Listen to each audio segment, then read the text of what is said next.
Going live anyway. Pixar didn't happen. Yo, is that what you guys think of me? Yeah. But Yeah. you specifically said you would be taking off your pants if you figured out a way to play in bed. That's what I'm trying to figure out. Oh, you are taking off your pants. No, I'm trying to test the temperature, like what the temperature is going to look like if when we launch DBD. DBD. Damn, I've been playing too much DBD. When we play D&D, and then if the computer can handle it this time, then I'll swap to my bed. So for now, I'll split things. I have like Discord on one computer and D&D on the other, and then I'll swap. I feel like if you figured out a way to stream your computer to your laptop, it would also work. Because You then can use Chrome Remote Desktop. yeah, If you use Chrome. Let me check. right? If you really want to do that, because then Chrome your laptop Remote. doesn't have to do any of the processing. That'll just be in your PC. Wait, so my PC would take the charge of the CPU, GPU, and the computer would just Yeah. stream. And your Like, can laptop I would just be interact? like Mm-hmm. you should be able to, yeah. Remote desktop controlling a All right, computer. let me from work on this somewhere while we else. start. Yeah, I'll try it out. I'll install it and shit. All right, yeah, that's no problem. Man, the things we do for laziness, am I right? Well, for me, it's the airflow that really counts. Not gonna lie. No, it's fair. Yeah, no, I get yeah. that. I get that. All right, well, everybody's here. Welcome to day 34. Yes, day 34. I do have really just one thing to talk about, which is kind of for danger specifically, but in general, if What? anybody else decides it. So revivify, or sorry, spare the dying. Spare the dying will not work on most NPCs or monsters because they die as soon as they hit 0. They don't go unconscious. And the wording specifically says when a creature's at 0 hit points and like what, not dead or something. So it came to mind because when you talked about like reviving every single person that was killed in the bar, I was like, this like completely mitigates the impact of death at all, which kind of sucks. So I checked the rules. Spare the dying, for the most part, is not going to work on NPCs. The short of it is that if a character has to make death saving throws, then spare the dying will probably work on that character. Otherwise, they're dead. And yeah, No, that's fair. what was it? I That was didn't want to res all of them, to be honest. I was rolling the dice in case one of them was meaningful to you. No, Like in no. terms of story progression. To me, it's if my NPCs die, they die. Like that happens. Because this is your story. I am just the vehicle in which it propagates through.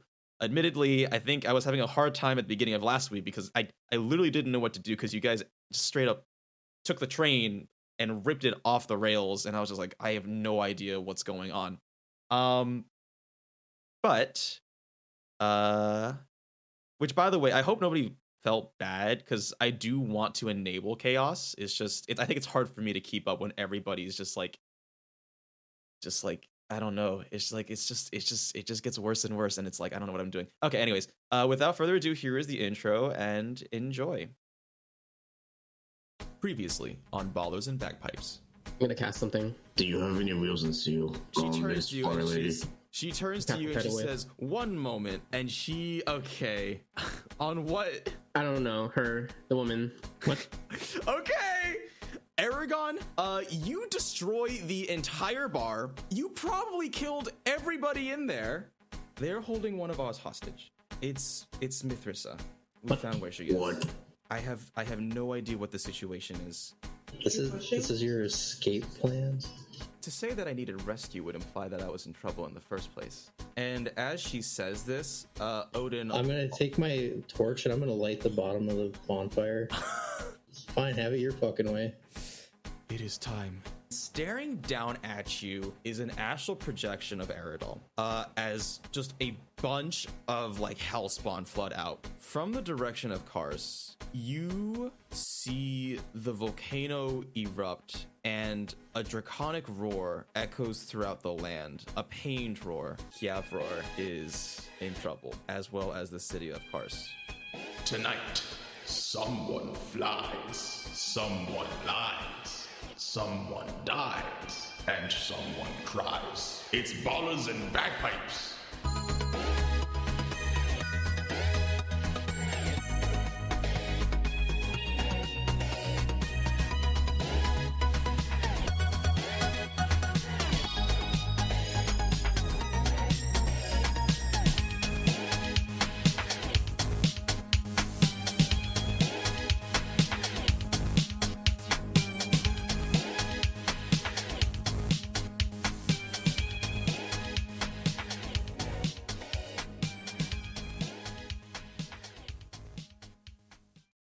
I don't like the beginning of this already.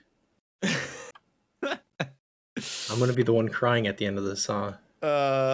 So the world's basically ending. Not really. There is above you, the skies are darkening, and so you see this giant portal that has been. Let me get some music in here. Do this. And it's just, I don't know if, I mean, just think of any like apocalyptic thing where you have like a bunch of demons or whatever coming out, right? It's just, you look across the sky as you see more and more of these portals sort of pop up in isolated regions. There was a whole thing with the volcano, which, you know, actually, why don't we, does somebody want to like quickly summarize what happened? Yeah, that's a good one. It's the intro to Baldur's Gate 3. But things are not looking good. We left off Isarya. The matron turned to you pretty like with a lot of worry in her face. And you sort of exchanged this wordless look. I think like the other thing that happens while this is going on, as both of the leaders of the respective cities sort of just see all of these demons descend onto the prime material plane, Lady pulls out a cell phone, because that's actually, wait, are those cell phones in Brazil? There are cell phones in Brazil. Okay, great. So Lady pulls out a cell phone, and she dials some numbers, and she's like, she's just like, Weeby, you there? We got it. Hello? And you hear like from the other side, it's on speakerphone because of course it is. And you hear, yeah, we're getting evacuation started. It's just, and there's a lot of like, there's an explosion. And you hear Weeby cry out. And Lady's like, all right, hang on, I'll be right there. She hangs up. Shit. All right. Matron, you got any way to get back? And with that, she says, I don't have much magic left, but I could open up 2 portals. At that point, though, I would need someone to support me. We'd also have to do something about Eva, who is currently unconscious. The matron turns to you, Isarya, and she says, I know you're not officially part of the council, but I don't think this has to be said. We need to go now. Let's go. I mean, my family is back there. I might hate to interject, but I thought Eva got healed up. That hasn't happened yet. The battle literally just ended since you guys left. I might hate to interject, but I might need to split up if Brazil is under attack from you guys. My family's back there as well. That's okay. We can stay here. I'll make a hut so we're all safe. For now. Everyone, quick, gather around. It takes a minute. Let's go. You need to go now. I'm gonna stay. Wait, I thought you could only make 2 portals. Yeah, 1 to Cars and 1 to Brazili, please.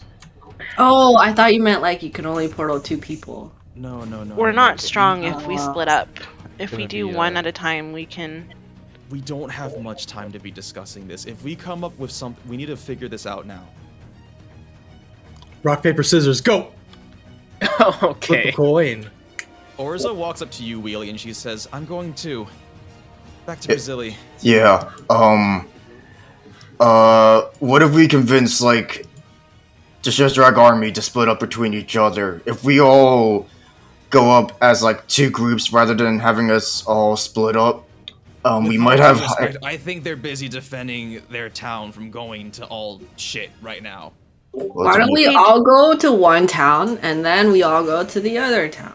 Bro, my family's in Brazil. We don't have time. And Isarya's also got to save her family as well. It looks like we're gonna have to choose one family over the other. You guys Every are other like coin. the charisma We need I someone will with coin. say, I talked a lot with Jarius about this. I am more confident in my abilities as a DM now that if you guys want to split the party, go for it. I'll make sure you like, it will still be interactive. That being said, it will probably be harder. I say we flip a coin, make it fair. And Oh, no. Hog is gonna take a coin out of his pocket. And he's gonna be like, choose which family, which side for each family. They have to make their decision. Are for both themselves, cities Pog. are both cities being attacked at the same time? Yes, they're being attacked. Oh god. So just Which one's I'm most gonna go with Team prominent? Isarya. We're fireball Honest- buddies. Honestly, we should probably Yeah, split up then. divide and conquer. We'll just half of us go right and half of us go left. Have you ever heard of divide and die? Yeah, I almost die like every fight we have. It's terrible. No, you take 3 damage and you're a little a little sensitive barbarian. Oh my god, I got pricked. Yeah, it hurts. I'm Exactly. dying. He's like that in real life too. He's like, I took 3 damage. Someone heal me, please. What do you mean real life? This is real life. This is real life. We should decide like who I should will. go. I will be going with Orza and Wheelie. I'm gonna go with Isarya. Odin, if you're coming, let me heal you up first. Actually, Pog is gonna wait to see where Eragon goes, and he'll pick the other side. What? do you mean? Odin, You're gonna I turn am. into a bee again. Odin, I am Wherever you going go. to give you cure wounds. So Oh, because you have that necklace, right? yeah, it has 3 charges. Okay. I don't know how this is gonna work because you can't. Okay, so I guess Jarius is casting Cure Wounds. Is there an equation within those beads right now? Or no? I don't know. It's 1d8 plus spellcasting modifier. So my spell Okay. casting modifier is literally 0. So Yeah, it's so gonna it'll just be be 1d8. 1d8. It has to touch though, in case you didn't know or whatever. okay, then let's just assume that Odin and I are touching. So Just make sure it's consensual. I consent. Yeah, well, you bring out your these are I guess like little prayer beads, and you just like crush one in your hands, and you touch Odin as healing magic flows outwards. A little bit of healing magic. I'm gonna start drinking potions too. What's the roll for a potion? 2d4 plus 2. Don't forget to fist bump. I want to be Team Isarya. Yeah, I'm gonna fist bump Wheelie right before we leave, but I'm gonna go with Isarya so I can still talk to him. that's fair. Yes, please, Good luck, then. self-organize into 2 groups. If you want to go back to Brazili with Wheelie, if you want to go to Kars, go to Isarya. And then we'll go from there. I gotta find my token. There it is.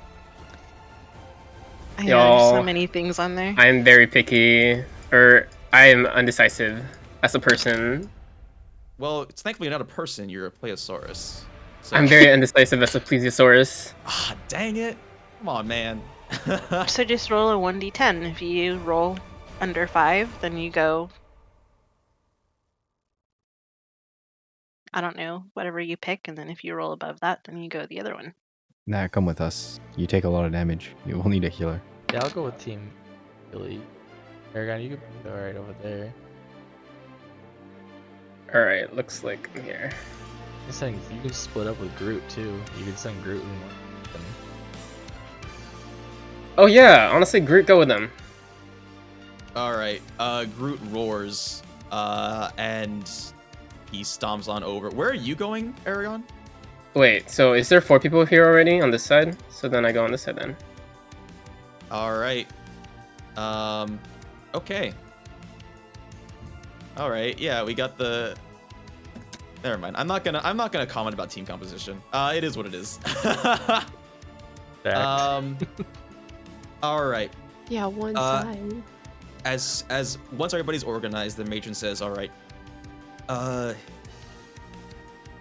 I have not expended this much energy in quite some time. I hope I will still be of some use once we're done with this. Oh, there's 2 beasts of the land. Delete one of those, that's kind of weird. And she puts both of her hands together as she spreads them out. And from either side, she's basically twinning create portal, right?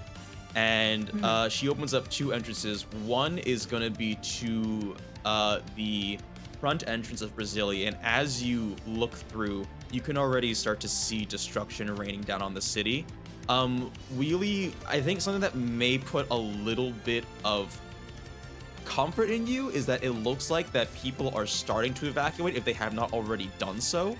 On the flip side, when we look to Kars, it is a completely different situation, wholly unprepared.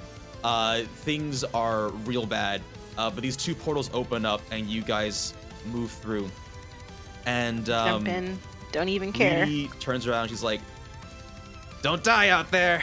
And she jumps in the portal. I'm going to drink my potion of mind reading as soon as we cross over to prepare for like any enemies. Good. How much time has passed since we were in combat?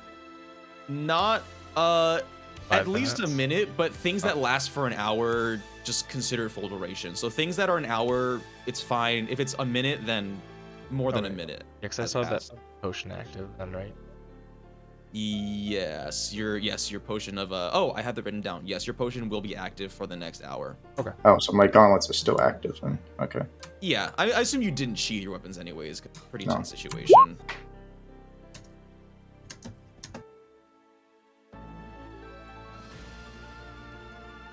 What are we waiting for?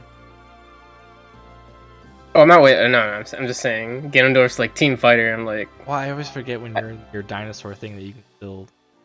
You can't cast spells as a dinosaur though, can you? They're magical spells, or they're magical bites. I don't know. Okay. So here's what we're going to do. Roar. Can I have y'all roll some initiative? And I'm making it so that you aren't pushed into combat immediately, especially if you want to change how you want to initiate. So I'll just use this to decide which group goes first. We'll do the initiation with that group. We'll enter combat, whatever that means, right? And then we'll jump to the other group, do the same thing. That way everybody has sort of a even sort of thing going on. I am just organizing things. So just to be explicitly clear, you're being taken to the front of the cities. The enemies will not have seen you at this point once you walk through the portal. You can... Oh yeah, I can do good for you. That's no worry.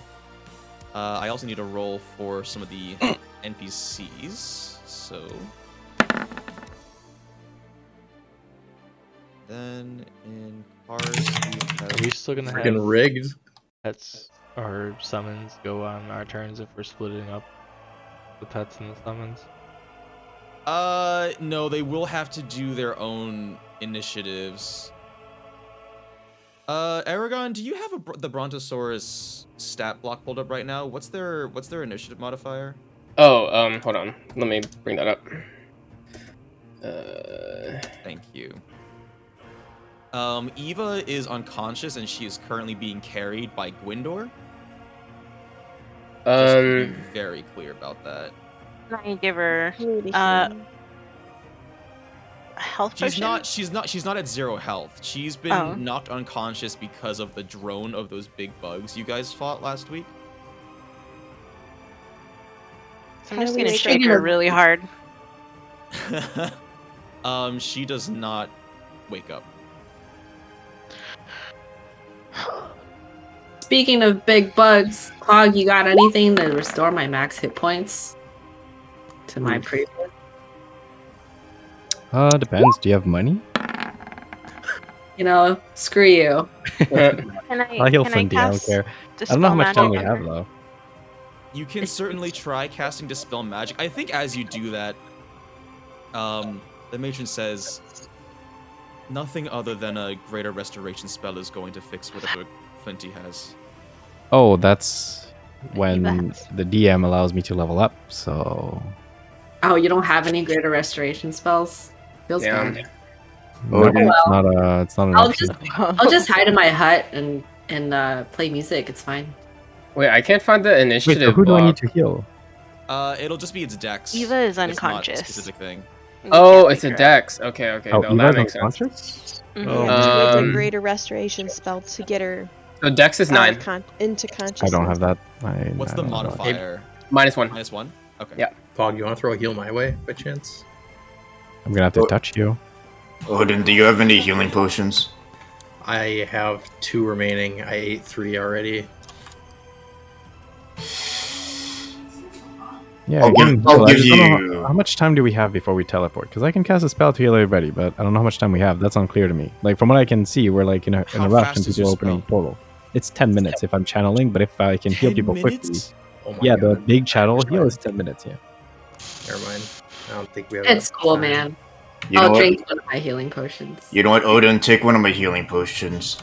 Alright, thank Yeah, you. that's what I thought. We don't have 10 minutes, right? It's like what, a minute before we We get don't to have heal? that much time. Yeah, that's what I thought. What's the healing modifier? 2d4. +2. 2d4 +2. Yep. It's really strong. It's not bad. Hey, that's almost Didn't gets one me of in us- full. But one of us got a greater restoration potion, didn't we? Flinty, didn't you I get 2 of do. those? Should we take one each?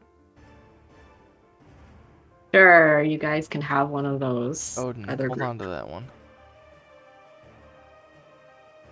I think we're ready to go.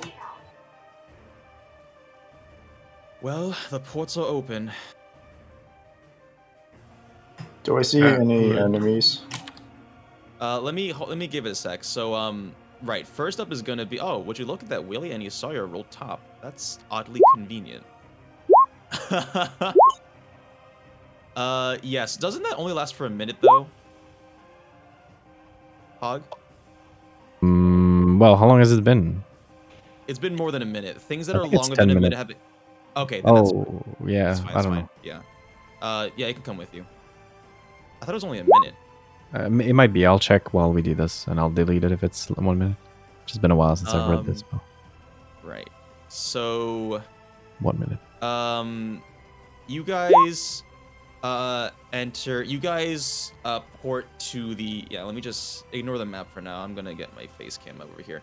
So you guys port to the front gate of Brasilia. Actually, let me just yeah, you guys port to the front gate of Brasilia. You see like winged demons that are flying down and sort of just causing mayhem. There's a big line of people that are evacuating using those same wagons you saw earlier.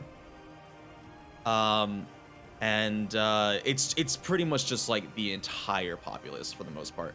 There's still people definitely running out, and you definitely hear some screaming from within the city. But there's stuff is starting. And you see Weeby flying around. She's like, come on. Don't have all day to do this. And I guess you guys run in, and Leedy's like, while we're here, we gotta make sure we save as many people as we can. All right. And you guys run in, and on the map before you, so you run up to sort of like the main stretch of road, and you see 2 really big sort of ape-like demons that are just sort of, one of them is on the ground right now, just like rummaging through shacks, and the Tornado is not white. I still see it. It only shows up Eragon and Lady. Yeah, it only shows up Eragon and Lady. Still. I mean, guys, I know I'm talented, but okay, don't worry about that. I have the turn order, so just wait for me to tell you when to go. That's weird. I don't know why that is. So is it going to be I go first, and then Ganondorf, Odin, and then... Wait, So what's here's what we're gonna Eragon's? do. Before you guys rush in, Lady holds you back and says, all right, these guys are strong.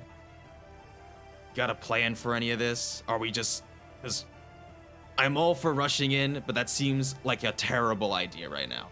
Are we near a gun store or something like that? The way Shooty is. We should I mean, we should turn Ganondorf into a gigantic ape and go ape shit on these guys. I think it'd be great, King Kong style. Can you do that, Eragon? Yeah, I don't have the spell slot. Excuse me, you Damn. It's okay, buddy. I'm already strong. Aragon's got some performance anxiety going on. If we could lure one of those giant things into, like, maybe the gun store and set off, like, the explosives there, I don't know. I know that they like to have the thingy, shoot the thingy, and it explodes. I like where your head's at. How are we gonna do? We could bait one of them. With what? You stab them. You want me to do it? No, I could do it.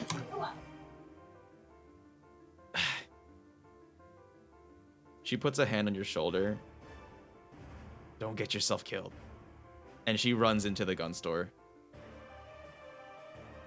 Where's the gun store? Let's say it's this first one. Out of character, am I still enraged or do I need to go enraged? You will have to enrage again. Okay. Seeing all these enemies around, I would like to rage. Okay. Maybe wait until the start of combat for that, because you're sort of like out of combat initiation phase. I think what Lady says to you guys, he says, unless you guys have other plans, I'll stay in here. I'll get to work setting up the explosives. You guys get yourselves nicely situated so that once this guy comes in, we'll just lay the hurt on him. Don't be in here though.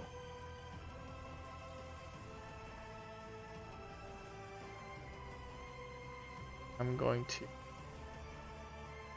I guess we can see all three of these guys, right? This one's up on top of the building. You are free to move at this moment. You're not in combat yet. You're free to Oh, move. okay. So then I'm gonna try and stealth. Okay. Oh, actually, I'm going to stealth, and then I'm going to mine. I'm going to read the minds of one of these guys. Let's say this thing here. Okay. Sure. Yeah, can you remind me the depth of mind reading you can do again? It's like if I use my action, I could if I use my action, I could like see how deep their thoughts are, or like why they are doing this, or like if I just like concentrate on them, I can see their surface thoughts. So I guess like things like if where they're gonna attack me or something like that. Okay, I'm looking at it right now. When you drink this potion, you gain the effect of the Detect Thoughts spell. For the duration, you can read the thoughts of certain creatures when you cast the spell. Focus your mind on any creature you can see within 30 feet. If it has an intelligence of 3 or lower, it doesn't speak. Okay. You initially learn surface thoughts. Okay. Okay, I see. Yeah. Okay. So you're reading it of this like weird like giant spiky frog. It looks like a slod, but it's not. But yeah, you get I guess you are within. You're not within 30 feet though. So okay, so I would have to stealth. Yes. So you want to sneak up close enough. So go ahead and make a stealth check. That's gonna do it. Yeah, you sort of like bob and weave in between the turned over crates of produce that are lying around. Doesn't smell the best. And once you get close, so you learn. I think the thing that's on its mind right now are two things. One is, destroy Brazili. The second is keep a lookout for an orc rogue.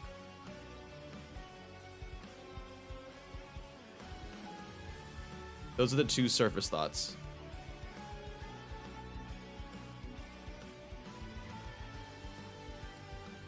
Is everyone in position before we start combat? I mean, can't they see me? Let's say that for now they can't. Sneakosaurus. You want to try and stealth? Oh yeah, sure. I could totally have all three of you make stealth checks if you want, just to see if they'll notice you. And I think given that you're sort of at a distance, you both definitely get advantage on this. Which, well, I guess I'll just take the 20. Okay, I hold guess Ganondorf is on. the 12.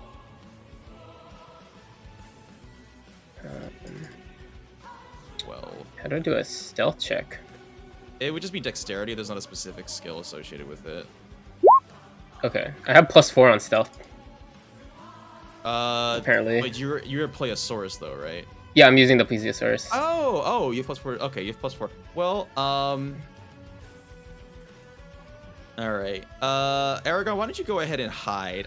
You somehow managed. Maybe you swoop under a sort of overhang. What are those called? Overhang curtains? I don't know what they're called. An awning.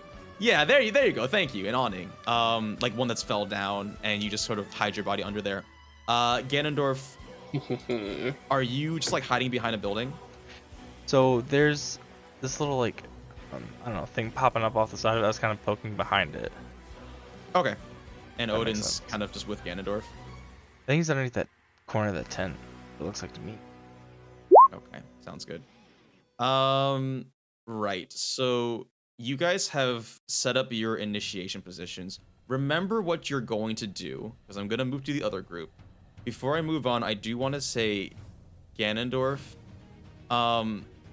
you notice that you peek your head out just a little bit too far, and you see this ape turn to you and snarl, and it's gonna start walking over towards you.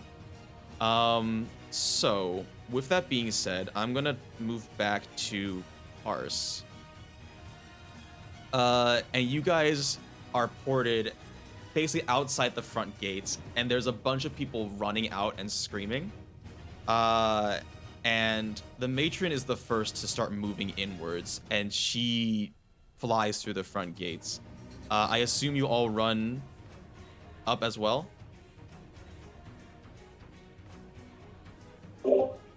I would like to cast my tent. Okay, I'm cool with that. Wait, timing might not be a good time.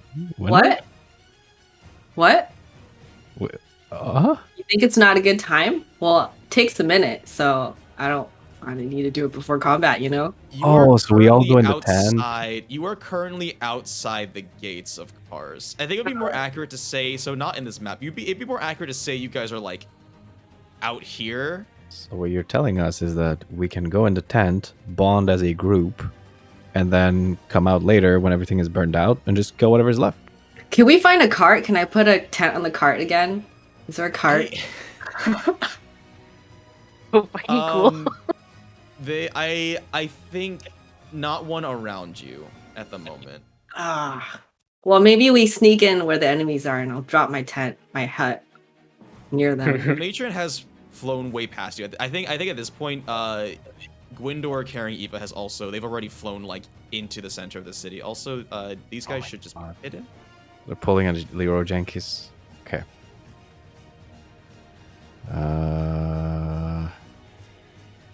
What do you guys want to do? Yo, I have like 15 hit points. I'm gonna hide in the tent. No, you have. Oh yeah, I guess you don't have a lot of hit points. I mean, you can stay and hide, and we can heal you if anything. Yeah, just stay in the back. They'll work out. Okay, whatever, guys. If I die, well, it was nice knowing you. You see the matron come back, and she's like, "Are you coming?" I guess. Just stay in the back. Like, wait, is Odin in our group? No. Do I look like I remember by heart like what our group is? So it's well, there is. You can all see the magic group. users in our group. Yeah. Okay. Oh, what? So we have all the sandbags in one group? What? Offensive. Yep. Is Eragon in that group? One magic No, he's user not. is new. All right, so here's your group composition. Again, this is not your positions. You have Groot, there's Pog, and you got like 2 casters and Galadriel. Eva's unconscious. Gwyndor has spells though. The matron has spells. So we're mostly relying on pets for tanking. Gotcha. I guess we'll let them go forward, like Groot, myself, and pet is gonna die as well. Okay, it'll be me and group in the front, then people can stay behind. I guess. Did Pog just refer to himself as a pet? Yeah. I'm sure that's what I heard. Right before combat starts, I'm gonna drink my potion of haste. Okay. You have haste for, I think it lasts for a minute. Yeah. So that gives another 2 to my AC, right? Yes, and I think it lets you take an extra action. action. And doubles my speed, I think? It Does does. Yes. It doubles your speed, plus 2 to AC, advantage on dex saves, and additional action on each of its turns for the duration. Okay, so I have plus 2 AC from that and plus 2 from the ring, so I have 18 AC. Oh yeah! Maybe I'll live! For 10 rounds of combat too, dang, I didn't Yeah. realize it's not like a one-time thing, it lasts for the duration. That's pretty good. Yeah. Maybe I'll live. Alright guys, I'm ready. Let's go. All right, let's go. Just charging straight in. Okay, there's nobody stopping it. I mean, So are we gonna organize try to yourself. sneak or? It's up to you guys. From this distance, can I figure out what kind of creature that is? I think it's a dragon. I can't see. Go ahead and roll a perception check. Isarya's going first, right? Is she first? You can't see the turn order. Ooh, nat 20. Nice. Okay. Isarya, you remember from your studies, so there are 2 winged demons. They are, I mean, how much, like, I don't know how much, I guess you know what they are. They're not dragons. There's 2 winged demons, and there's like a large, big-bellied, green-skinned devil with a really big, is that an axe? That is an axe. A really, really big axe. So that's an Orgrim. It is not an Ogrim, it's a Nikoloth specifically, but Okay. So like a bug thing, right? it is not a bug. Or actually, These are never mind. bugs. Never mind. I was thinking of something else. The monster manual classifies them both as large fiends, Okay. but they are of the devil variety. They're of the devil variety.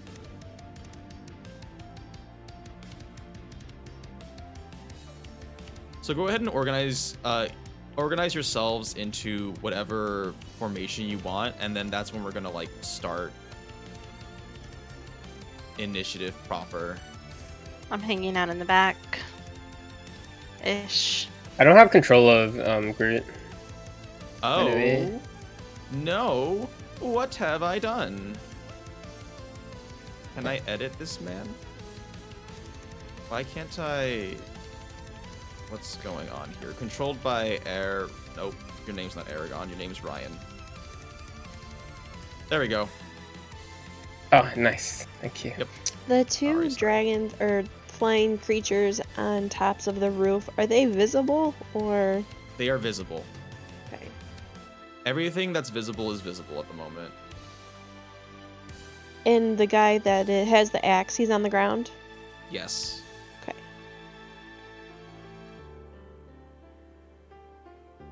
Yeah, Flinty, as you suggest, yeah, Groot in his Brontosaurus form turns around. He's just like,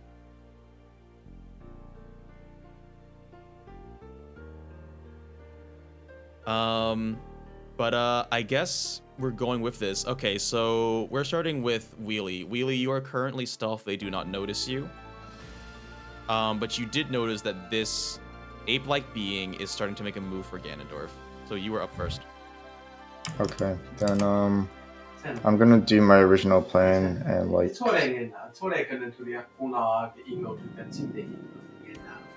walk up to this frog thing. Okay.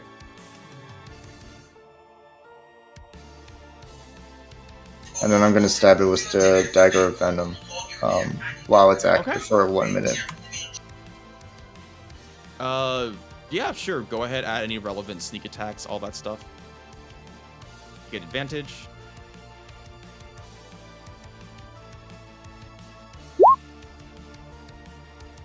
Uh, 18. That is going to do it. Yeah, you jump out like you burst through crates of produce, and this creature turns around just to see you leaping out, stabbing its gut, and you deal 16 sneak and 6 piercing. It seems unaffected by poison.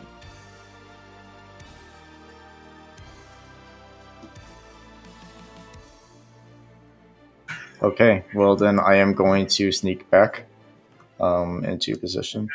So I moved 20 feet, so I'm gonna move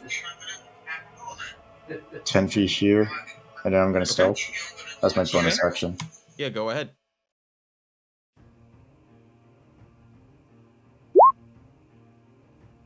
Uh, 18 is going to do it. All right, and now we're going to transition. What's up? What's up?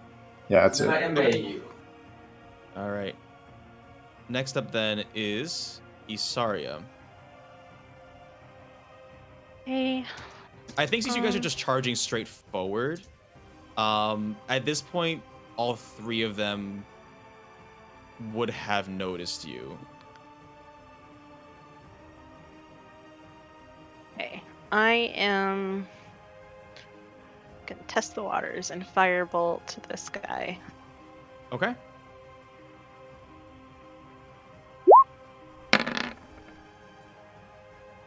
Nine points of fire damage. Yeah. You, I guess, I don't know, gingerly shoot off a firebolt. And it doesn't leave a burn mark, but it does sort of knock it back slightly. It takes 4 fire damage. Okay. Fuck. I'm gonna turn to everybody and it's like, I think it might be resistant to fire. Fireballs That are definitely is. Okay. Wait, which one? Sorry, was it that one? guy, yeah. Okay, okay. This one. And that'll be it for me. Okay. We now go to Eragon the Plesiosaurus, who is in Brazili. Okay. You are stealth. So what do you want to do? Let's see. So there's just this guy and this guy, right? Okay, I'm gonna. There is a third guy. Oh, you can't see him though.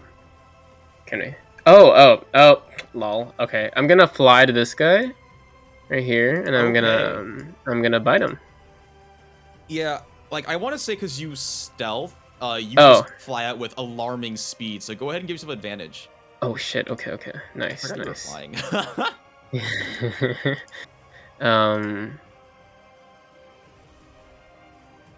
15. Yeah, Ganondorf, from your position, you see this Plesiosaurus fly out at like very Higg speed, and just like ram into this large demon.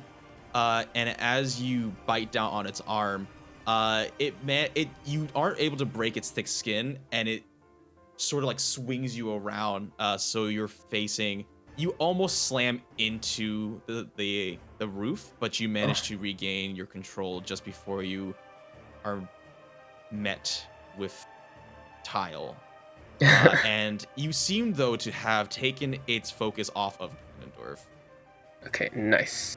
How much did I move? Fuck. Approximately. Okay, I'm gonna 40 move feet. back 20 feet. Here. Okay. It's going to make an attack of opportunity. Oh fuck. It's going to try and punch you. 14. Is that a hit? Or... I'm asking you. Duh. Okay. It looks like it does hit. My AC is 13. Okay, yep. As you fly backwards, it rears back with its left fist and just like clocks you in the neck for 12 bludgeoning. Bitch. Alright, I'm good now. Hello, good investment. You are very welcome on this D&D session. Next up is Yoshi. Good boy. Alright, so Yoshi is going to... I don't even know. Oh, I have the wrong character sheet up. That's why I'm like, what do you mean it swims? Yeah. Alright. So I have 40 move. He has 40 movement. Let's see, 1, 2.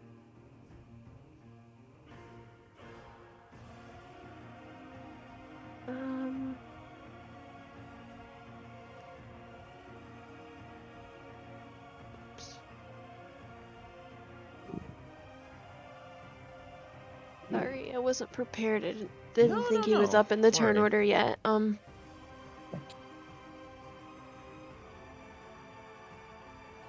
Oh, because you guys can't see the turn order. I will just so I get wasn't... you set up. So next up is Ganondorf, and then after that is Flinty.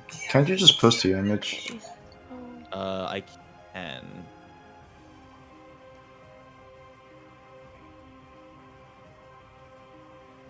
Well, he's going to just take his movement and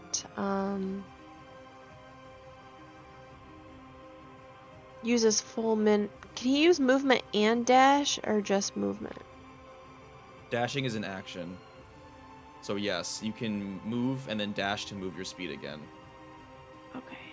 If the beast moves at least 20 feet straight toward a target, then hits it with a maul attack on the same turn. Okay, so he can't use that.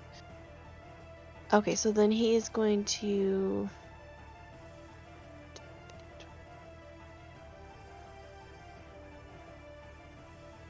I would say he's going to stay right here for right now, and that's the end of his turn. And then that way he can move and use an action to attack on his next turn. Sounds good. So he's good. All right. You guys like rolled. You were sounding like a robot. Yeah, robot-y again.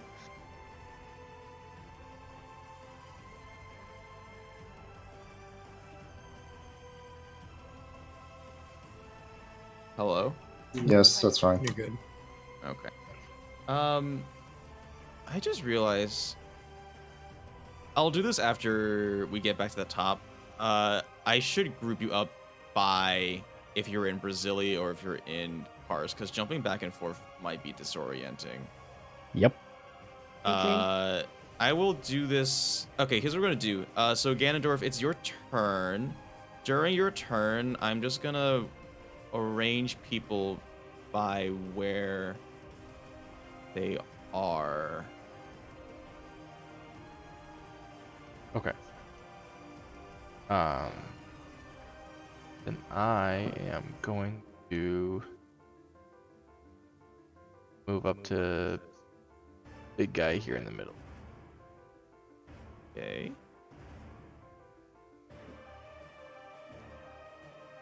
And while I'm moving up there, I'd like to go in rage. I just noticed that I'm not in the turn order. Oh, that is important. Yeah, you should probably do that. I rolled, I just don't think I selected my token. Should I roll again? Yeah, just do that. Don't worry about it. Okay. We just started, so it's not that big of a deal, I think.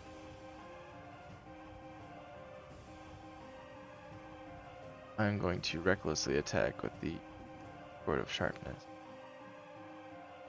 Okay.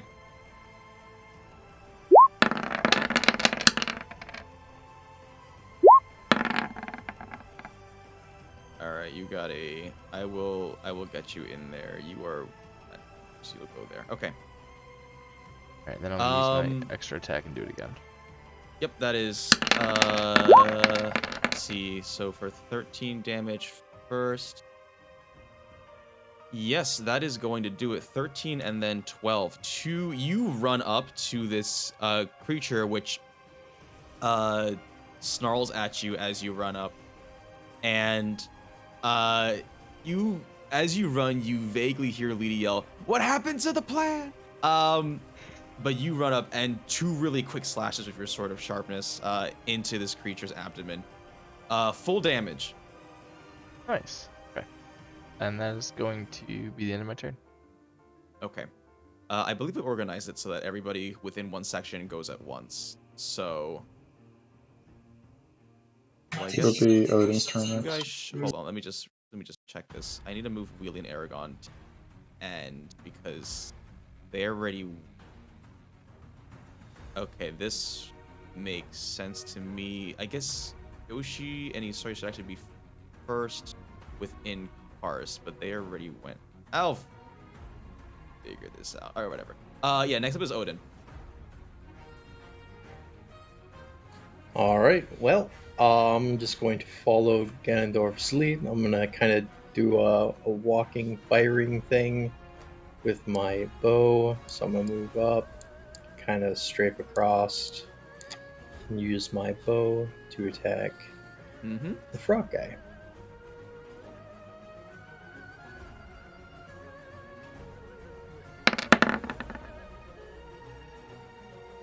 Uh, 10 is not going to do it. I'm going to use my extra attack. An 18 absolutely does. I don't believe your bow is... Your bow is a normal bow, right? It is a normal bow. Yes. Odin, you were stealth, so you should have advantage on the first attack. Oh, thank you. I guess you should have advantage on both. Thank you for reminding me. So let's just say the first one hits for 9. Go ahead and make a second one. You'll have 17 arrows, though, not 15 or whatever it is. Oh, crit! Okay. Damn. So 9 and then 12. So you hit for 4 and then 6.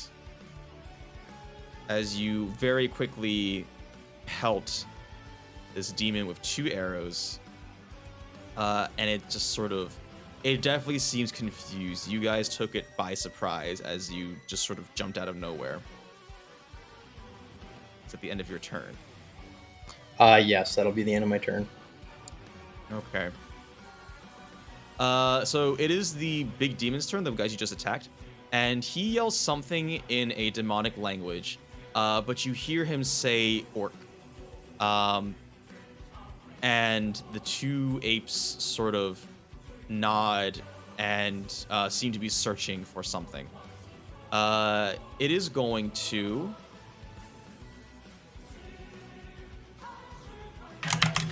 Oh, I forgot to do that too. That's fine. It is going to swipe at you, Ganondorf, and rotate around you as it does that. Opportunity attack it? It's not leaving melee range. Okay. So the first attack was 18 against AC. I believe that does it for 19 piercing. So that is 9. The latter 2 do not hit. But it seems to be searching for Wheelie.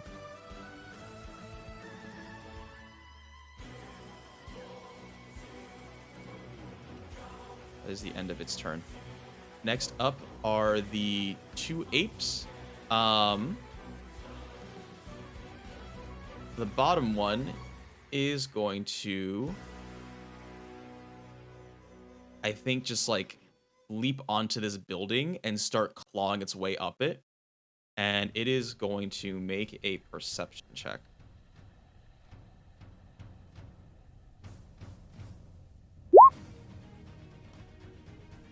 And I rolled a 12, which is definitely not high enough because I think you rolled a 21, Wheelie. And it just sort of beats its chest and roars into the air. The second one is going to come crashing down Odin. It makes like a running leap, and you look up and see just this ape descend on you. And it's just gonna try and pound you into the ground. Can we rephrase that a little? What? This doesn't seem great. Only I can take Odin to Pound Town, okay? Donkey Kong down B.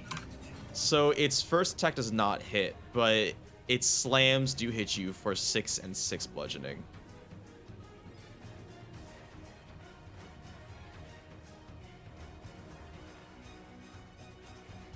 Next up is Leedy, and then after this we should go back to normal order. Yes, we should. Okay. It'll be a little weird because it looks like Isarya and Yoshi are going last, but it's because they went first, and then we just looped around. Lee runs out with a shotgun, and she's just like, "What the hell are you guys doing? I thought we had a plan for this." And she's going to first take a shot with the shotty. She rolled a 12, which is not going to do it. She shoots it, and it just sort of like explodes in her hands as the pellets bounce off harmfully against this ape you're fighting. And she tosses it to the ground and charges forward with her shattered Adachi.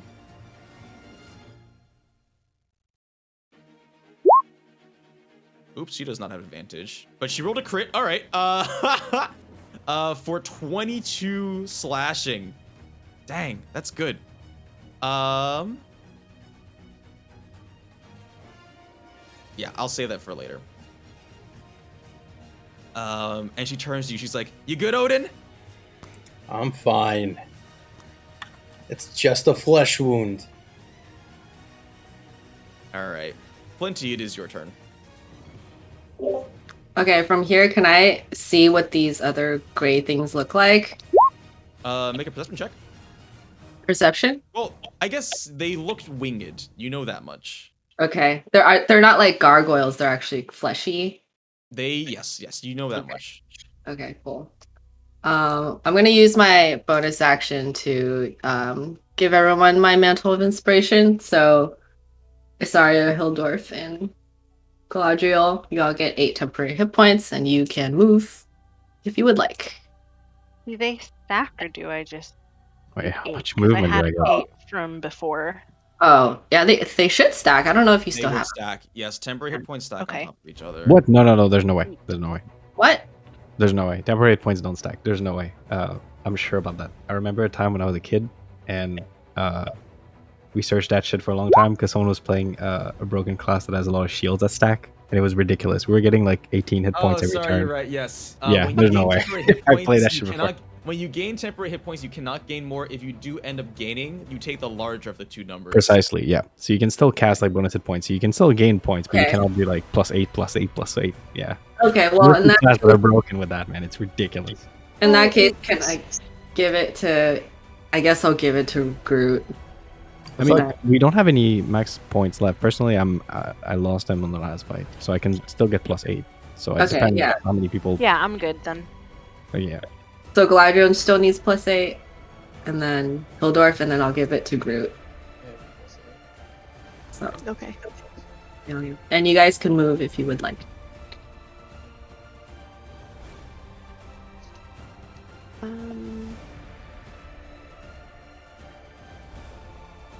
I think I'm gonna move up here to Yoshi.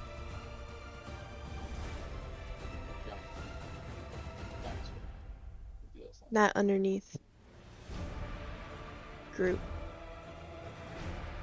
There you go. You're standing like underneath his legs. All right, he moves over politely. Okay. Let's see. Okay. I'm gonna move up a little bit. And I'm gonna cast Dissonant Whispers on this close screen guy. Ooh, okay, yes please. I believe I'm rolling a save of some kind. 14 wisdom. Alright.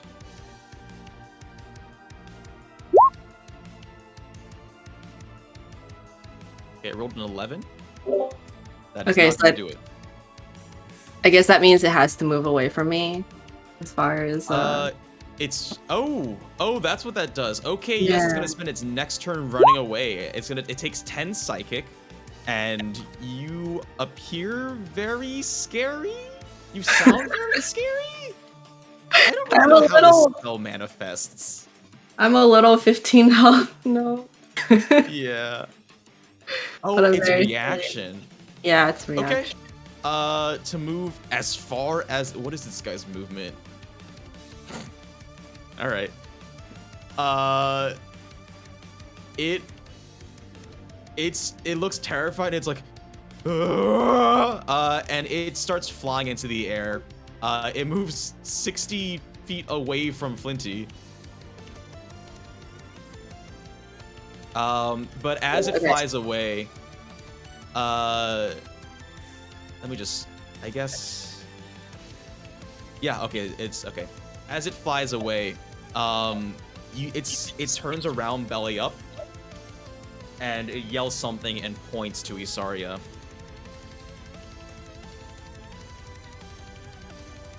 I think I have another action because it's an ace, right? Can I hear what it yells? It yells something in a language you do not understand. Unless you understand Abyssal. Do you understand Abyssal? Let me check. No. And yes, you do have a second action. You were hasted. Belly towards me, you say? Yes, belly towards you. I'm gonna aim for the belly and I'm gonna shoot my musket. Okay. 22 is 100% going to do it as you see your pellet just like jam itself into its belly and a little bit of sickly green blood drips out. Is my pellet made out of metal? I think so, right? I guess so. Alright. Oh, I see what you're doing. I was like, how long is it gonna take that. him to realize I what she's like lining that. up here? Okay. No, but this one's it doesn't- resistant to fire, so probably not this one. Anyway. It also takes 4 piercing, not 8 piercing. Oh, okay. That'll be my turn. Next up is Gwendor. I'm just using Eva's stat block because they're identical, because she's unconscious right now. So Gwendor is... Man. They only have fire spells, huh? Yep. Fireball, let's go. I mean, to be fair, I did explicitly plan this out when I decided what demons were gonna be summoned because Eridol is not stupid. Let's see how this is gonna work. Yeah, I think what's the range of fireball here? The range of fireball is 150 feet. 120. It says 150. 150? Fireball. 150. Okay.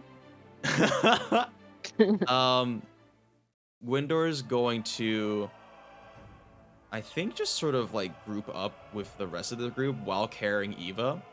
And he's gonna toss a fireball towards the demon that just flew away.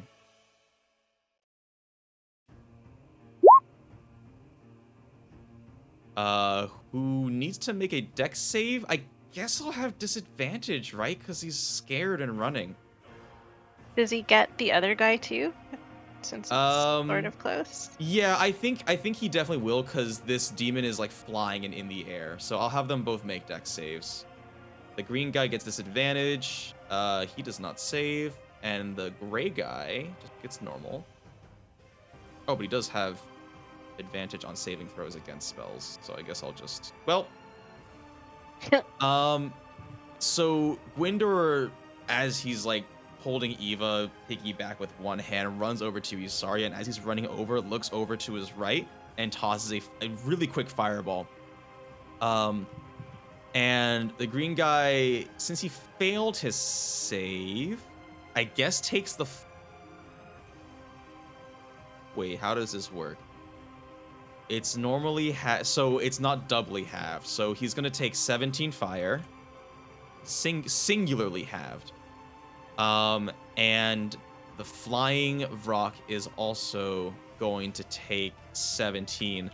But what happens is that the corner of this building is demolished and starts to crumble, and you see this creature start to basically fall off with the crumbling building.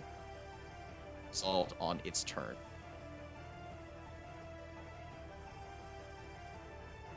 Next up is the green demon that was just scared. Yes, I mean, it's going to use its action to fly up to this building. And that is going to be its turn. Next up is this other Vrock at the top, who is going to...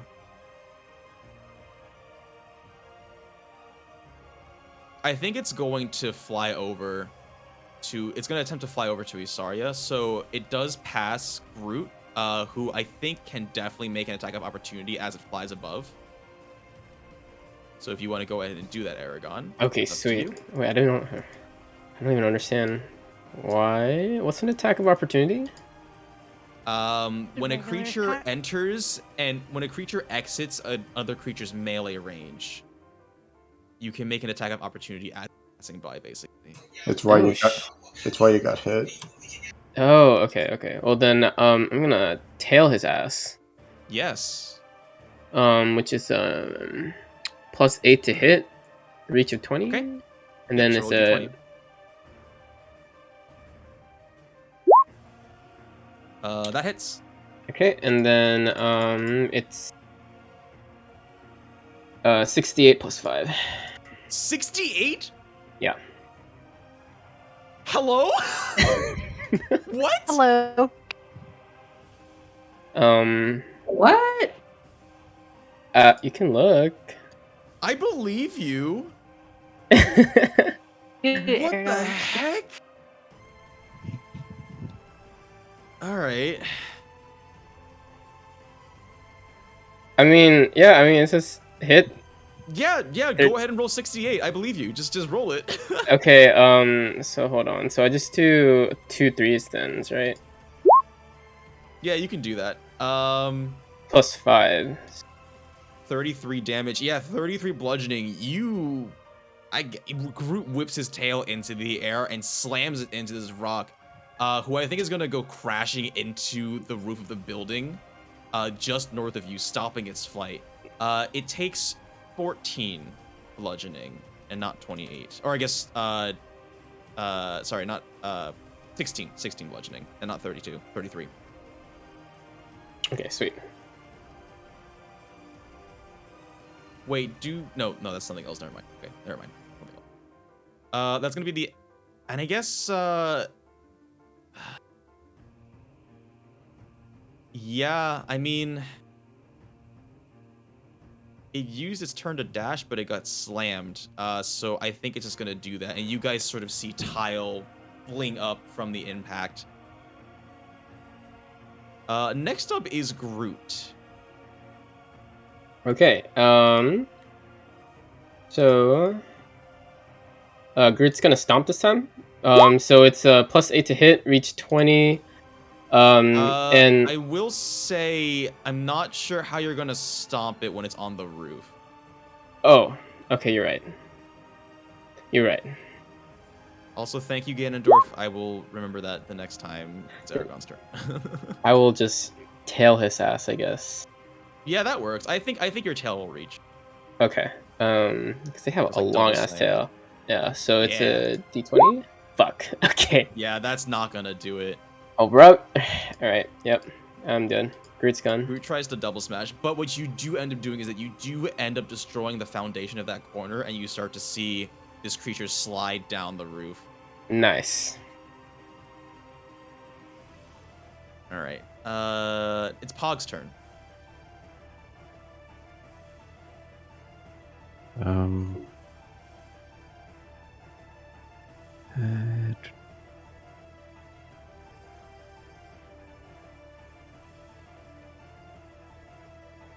I'll summon my dildo on the left one. I think you had it with you, so you don't. No, it was 1 minute, so I killed it. No, it was 1 minute, so I killed it. Yeah. Okay. Thank you for. So I have to resummon it. There we go. Oop. Pretty sure it's not the scale. You can go ahead and make an attack with advantage. What? With my dildo? Why? That's because it's falling down right now due to the crumbling building. Oh, so like my dildo is gonna try to hit it like a baseball ball. I mean, you can do that. I just figured that it would have an easier time hitting it because it doesn't have good footing and it's like sort of disoriented. Okay. Trying to make things a little more dynamic, changing the environment. Sure. Oh, damn. Yeah, so it definitely hits, for, but it's the worst damage I've ever seen. It's So 6 force. Yeah, you Correct. slap it lightly on its cheek. Yeah. So yeah, that's for my dildo. And then, does guiding bolt also have advantage if he's falling? Probably not. I don't think so because it's a ranged attack, not like a melee attack. So That's fair. Okay, I'll just cast a regular ass guiding bolt. Mm-hmm.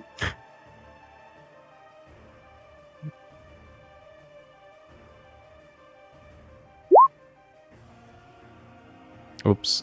Take It's fine. first 16 one. does it. Yes. 11 radiant. Yeah, the next person that hits the target has advantage on its roll. Okay. I'm gonna give it a. What is your color? Your color is green. I will give it a green. Oh, I icon can to say do that it has- something. I can do like this. Yeah, but then like the drawings persist, which is annoying. Oh, That's yeah. fine. I can remove it later. Anyways, yeah, but it has, yeah, it's glowing. Yeah, that works.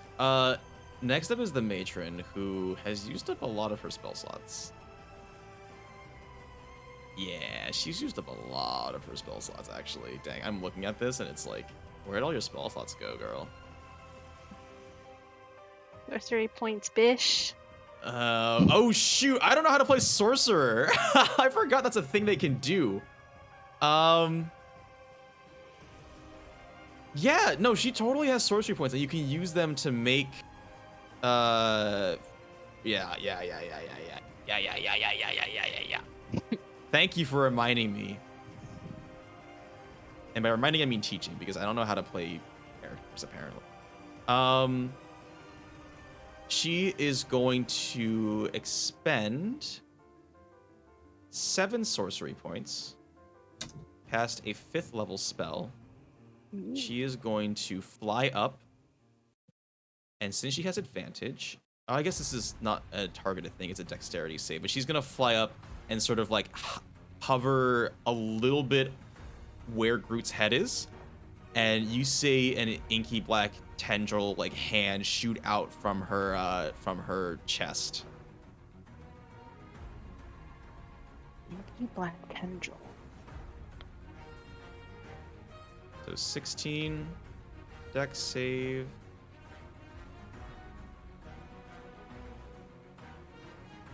Would it be normal since it's it's prone or something, or? You know what? That's a good point. So it's gonna fail, and it's gonna take 17 necrotic, and you sort of see this hand wrap itself around this creature and just like start crushing the life out of it. That's gonna be 17. Okay. Damn. Next up is the Vrock in the lower right, who is currently falling and is going to hit the ground hard and going to take some damage. Takes 3 bludgeoning. As it hits the ground, and it gets back up and roars and is just going to beeline towards Isarya. It's going to fly 60 feet and then use its action to dash another 60 feet. Eragon. All those opportunity attacks. Attack of opportunity. Oh, okay. There are 4 of them that can be done.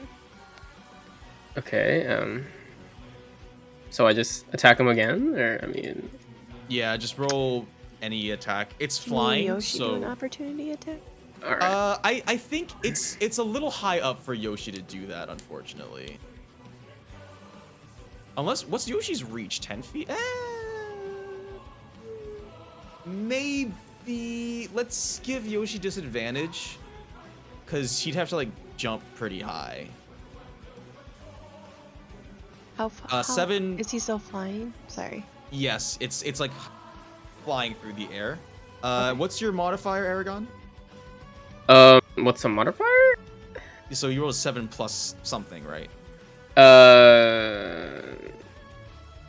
Not sure. It should say like to hit plus. Oh, plus 8 to hit. Okay, 15. 15 unfortunately does not do it, as Druid is just a little too slow to wham its tail in, but his tail goes crashing into the gravel street below and kicks up a lot of dirt. I will let Yoshi make one with disadvantage because he has to jump pretty high. So it's going to be a melee attack, basically. Alright. So he's gonna try to maul him. Mm-hmm.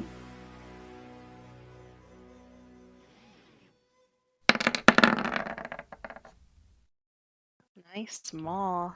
Yoshi's got them thighs. I guess he leaps up in the air. I believe your beast's attack count as magical. Am I correct? Yeah, because he hold on, let me double check. I think it is because of exceptional training, because he didn't make an attack. I'll link it. Okay, yeah, great. Okay, yep, so that's gonna be 12 slashing, as he, I guess, just like head bumps the bottom of this rock as it's flying over. So, nice. 12 slashing. And so what ends up happening is, like, sort of mid-flight, it's sent veering a little bit, and you see it like crash into this building, before really quickly rebounding off, and it's like mid-attack on Isarya right now. But it uses its action to dash, so it can't do that. So Isarya, it's your turn. My turn. Yes. I'm gonna cast Charm Person on the thing in front of me. It's not a humanoid. Fuck. Okay, I will do Mind Spike. I think that works, yeah. And I will cast it at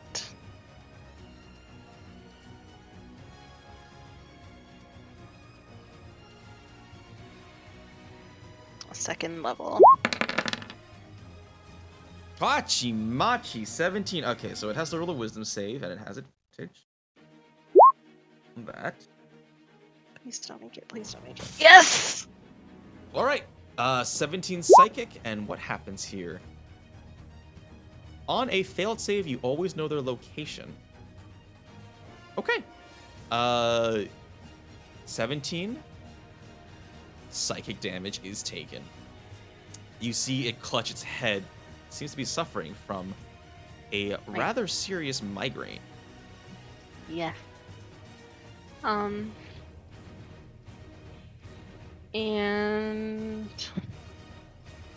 let's see. I think that's all I can do, right? Because, yeah. Yep, that's it. I'm done. Okay.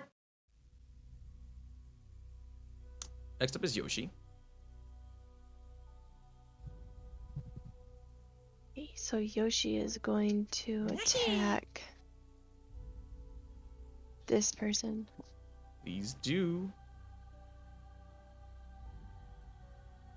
So Yoshi would have advantage, I guess. I don't think he would have advantage. That's specifically against like 2 melee attackers. Hey Josie, are we Yeah. at the top of the turn order? Yoshi went already, and Galadriel hasn't. went yet. Yoshi did an attack of opportunity. Yeah, where is Galadriel? You're supposed to add her in. You She should rolled be. 22. You should be going. Yeah, you should be going with Isarya. I thought I added you in, but it's gone now for some reason. Okay. Well, anyways, it's your turn then. Yoshi went before we. Before I went. So like. Yeah. It loops back to that. So Isarya Okay. was the top. I guess Galadriel was supposed to be the top. So it's Galadriel and Yoshi's turn then. Yeah, so Galadriel, go ahead and take your turn, and then Yoshi will go after you. Okay. Sorry, I don't know where Back your over. turn It's went. okay. I thought it was there. I don't know. I'm gonna put my hunter's mark on the one that's by Isarya. Okay. And turn and shoot it with my bow. Please do. Hits. Yes. Go ahead and roll your second one. I'm pretty sure you had advantage, by the way. But That's the other one. oh, never mind. Sorry. Go ahead and roll your second attack. I think just in general, because for multi-attacking, you're always going to be making the second attack anyways, because that's just how it is. You can't like take another action, so just go ahead and roll both moving forward. This At goes the for same everybody who time? has multi-attacks. Yeah, Okay. because you always are going to be doing it, unless you split up the targets, but if you do, you can decide that later. Both of those are going to hit, so that's going to be 21 plus 3 is 24. And then I'll just do them individually because I can't count that high. 24. As you like rip through its wings, actually, you do some severe damage. And the second one does 17 plus 3, 20 damage. Yeah, okay. You rend holes through one of its wings. It looks pretty injured. And like, it's like mid-flight, right? And it just like, it grinds into the dirt to a halt right at your feet, Isarya. But it looks up at you with hatred-filled eyes. And then that's going to be the end of my turn. And then Yoshi is going to do another maul attack. Yep. I guess he's got to move first. Now that this guy's on the floor. I will say Yoshi gets advantage because he's prone. Well, that hits, but go ahead and roll again in case you crit. Okay, it doesn't. But you can also roll the 1d6, I believe. For the charge. I think it's a 1d6. And then does he get Hunter's Mark as well? Yes, he does.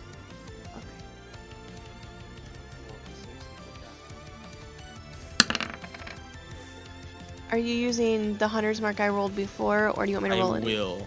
I will use the 3. So that's going to be 19. Dang. Okay, Galadriel's hitting hard. I mean, she's always been a powerhouse. What am I expecting? Yoshi rams into this prone creature and does that, like, basically gores it and raises his head as the creature slams into the corner of this building with a sickening crack. And its back bends at an unnatural angle and it falls down and does not move. And then that's the end of his turn. All right. We go back to Brazili. Wheelie, it is your turn. You are stealth, but you are being searched for. Okay, then I'm going to attack this thing. So I would have double advantage then? Since Yes, Ganondorf you is in would. range. Okay. Yes, you would. Let's use my arrow hand this time.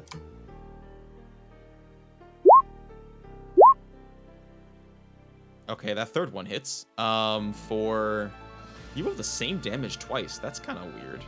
How does that work, huh? So you do 17 piercing, and it is magical, and then you do 2 fire, so you hit it for 19 total damage. Okay, let's see what can I do then. Oh, I also forgot. I need you to make a Constitution saving throw. Apparently, it's very stinky.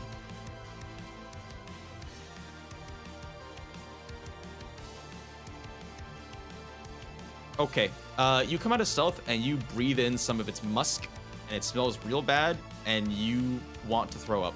You have been poisoned. You don't take damage though. You're just poisoned. You don't. Okay. Then let me stealth then. Okay. I believe you have disadvantage because you are poisoned. Your attack should have had disadvantage too, but I forgot about that. Well, 27. I can't argue against two 27s. Okay, then let me see. Where can I go? You swallow your vomit. I learned my lesson from the 3 dragon encounters. Then I will Yes, go. You know what? I think I'm going to move here, 30 feet. That's the end of my turn. Okay. Next up is Eragon. Okay. I am going. So, if I fly to this guy and then fly back, you're telling me that I get attack of opportunity? Yes. Okay. So I guess I just don't want to do that then, huh? Man. Okay, I'm gonna move this guy. Wait, so my reach is well, I mean, my reach plus is 10. Okay, so I'm just gonna bite him. Alright. You get advantage too, I think. You do get advantage, yes. He rolled twice. Oh.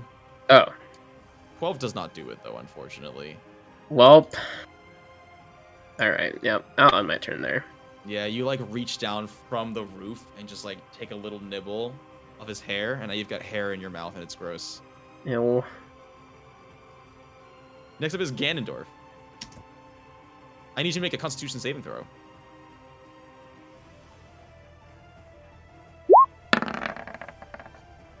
Okay. Damn. You hold your breath. It smells real bad. Smack this stinky fucker. Alright. Going to recklessly attack him.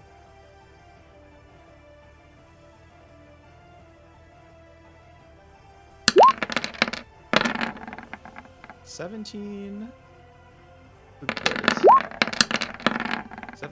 and okay. Your first attack hits, your second attack does not, but you do 15 slashing damage. Around him. Okay. So you are That's the end not of my leaving turn. his range. Yes. Sounds good. Odin, it is your turn. Alright, I am going to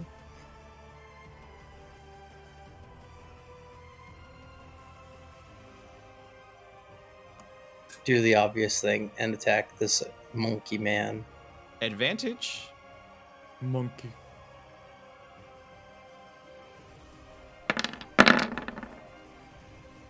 That is going to do it. It's an unfortunate roll. And then I would like to shield bash him. Okay, yes. Because why wouldn't I? Yes, of course. Strength competition. Do I roll this with advantage or no? No, but it rolled a 6, so... So you're telling me this is hard to fuck up. I think you also rolled a 6. Ooh. It's a strength check, not a save. Oh, yeah, shit. that's unfortunate. You bash it and Ooh. it catches your shield with one of its big meaty hands. Oh shit, I'm gonna swing again at him. Alright, please do. That one has advantage. Can't have him touching my shield like that. That hits 6 slashing. Yeah, you like slash into its arm that's gripping onto your shield and it lets go in pain. Perfect. That's gonna end my turn. Okay. Next up is the Stinky Demon.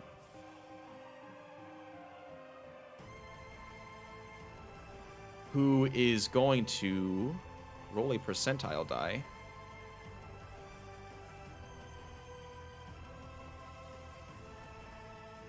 Okay.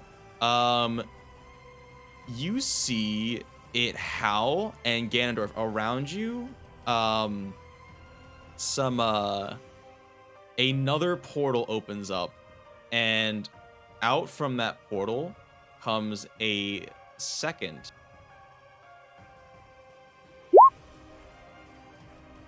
Stinky Boy. And that is going to be the end of that's turn, but its summon is going to go. And it is going to hit you, Ganondorf. And it has triple advantage because you recklessly attacked. let's just roll this twice, and we'll see if it's hit. Well, that 26 probably hits. 12 piercing, and Both then... hit. Well, the second one, ignore the second one. The second one was the triple advantage. The claw attack hits. And that one hits. All right. So that is going to be 12 piercing, 9 slashing, 15 slashing. 12, 9, 15. Yes. So 6, 4, 7.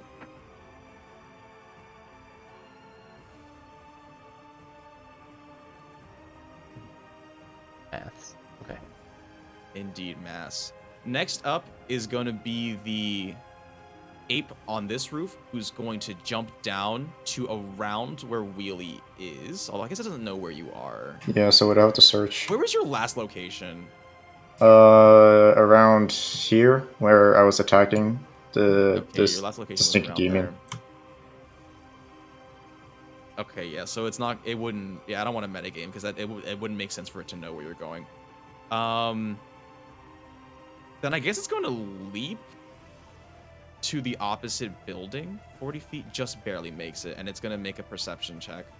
I believe you rolled 27. 27, yeah, so this is going to be tough.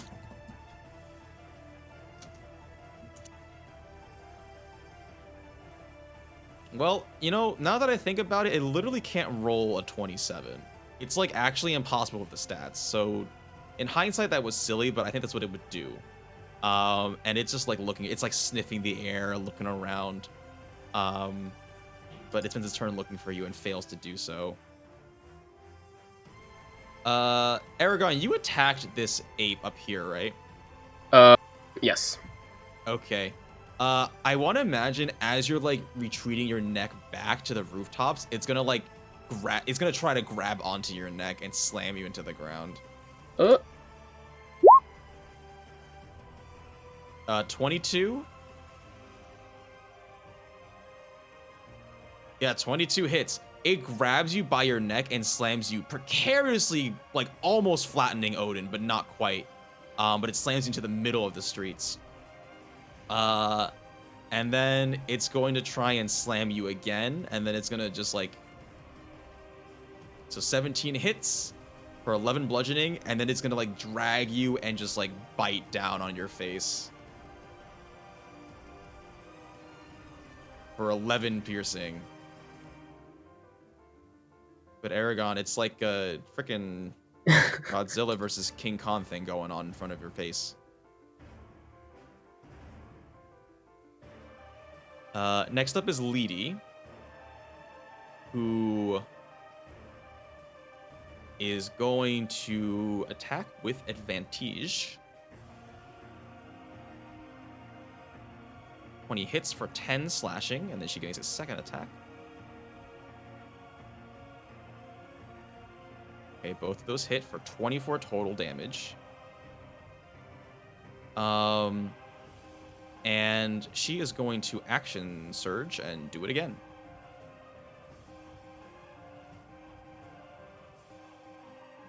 Okay. Okay, yeah, 4 really quick cuts with her Adachi that all hit as she just makes like a bunch of cross slashes against this demon's back. And Eragon, you feel its grip on your neck loosen as it topples over and lands face first into the ground and does not get up.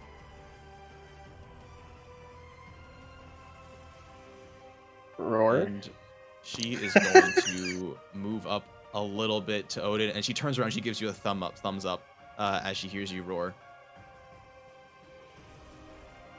Alright. Go back to Kars.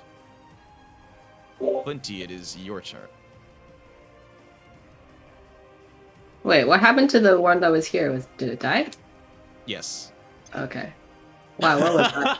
I don't know. Oh man. Okay. I want to try something. I want to use my Ring of Grammarian, and instead of casting light, I want to cast Blight on the far one. I'll allow it, but like, what does that mean?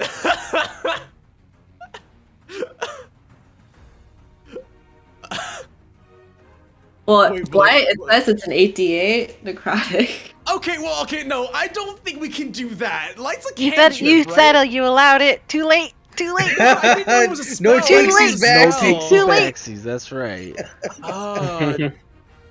It's a Constitution save. I don't know how to bring it up in the thing. Hold on. What level is Light? Light's a cantrip. It's a cantrip. What level is Blight? How do you like put it Blight into is the chat? 4th level. Okay, listen, Flinty. I will let you use a 4th level spell slot to cast Blight. Let's do it. Okay. Go ahead and roll 8d8, and I'll make a constant. What are you rolling? Who are you casting it on? The green guy in the back. All right. 8d8. Okay, yep. I'll make a Constitution I'll save. just do 4. Hochi machi. That's a lot of damage. All right. This guy has advantage on saves against magical effects. That is a whole heck of a lot of damage, though. 16. I believe a 16 is going to do it. So it takes not 45, thankfully. Jeez. It takes 22, which is still a lot. Okay. And then I still have haste, so I have another attack. Yes, you do. I'm gonna shoot him again. Okay.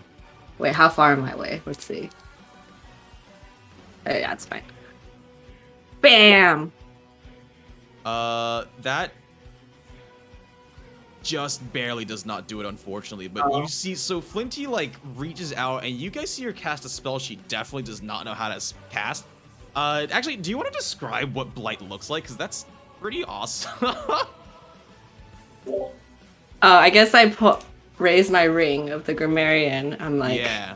Blight! And then, like, just this toxic cloud just drifts over that direction.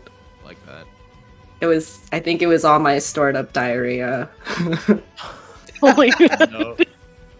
That's really Just like, do not like that. You fart in the Night Colossus general direction, and then you shoot your musket, which sort of just loses terminal velocity. It loses its velocity before it reaches it and sort of bounces off. But it's not very happy about being in your fart cloud. Okay.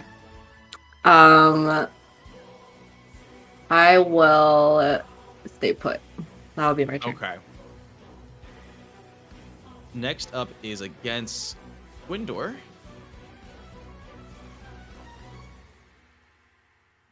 You know, in hindsight, dragging an unconscious body into the battlefield didn't make a lot of sense. Oh well. Use her as bait. He's gonna very gently set her aside here. Like she's laying her down for bait. So Potions she's won't not work. she's not at 0 hit points. She's unconscious for other reasons. I guess because magic doesn't go too well against these guys, and he still has all his spell slots, so he's gonna cast magic missile at 5th level, which is gonna total to 8 darts, I believe. Yes. Damn, Jeffrem's been holding out on us. Oh. First of all, I'm Gwindor, not Jeffem. Thank you very much. I mean, Gwindor. My bad. 5, 6, 7, 8. All right, and that's his 5th level spell slot. Yeah, Jeffem is was left to take care of Kars. I have to count all these, don't I? 2, 4, 8, 10, 13, 15, 17, 19 force damage as 8 darts. They're just normal darts. Well, let's say they're light-colored darts. They're yellow, as they like expand outwards and dash around Groot, and slam into this creature onto the roof building. The one that has Pog's dildo? No, this Oh one. no, the other one.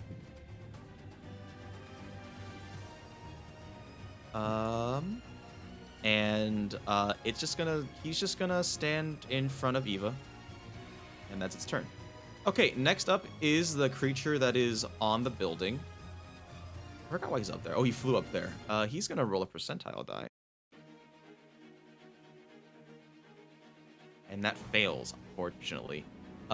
You see him begin to channel something, and you see a portal open up, but this happens like right before Gwyndor's darts slam into him, stopping the process. And it roars angrily.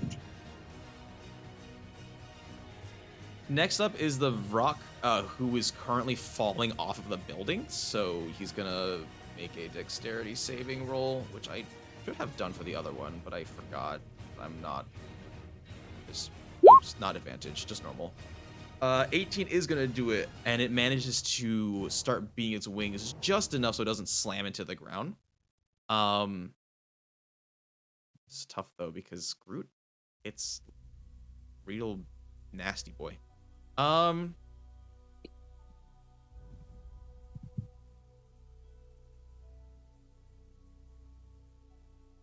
Risk it for the biscuit. I think I or- still have to do it because, like, it's in lore wise, this is definitely what happens. It's gonna fly over to Isarya. So, actually, didn't Groot already use his attack of opportunity on the previous one?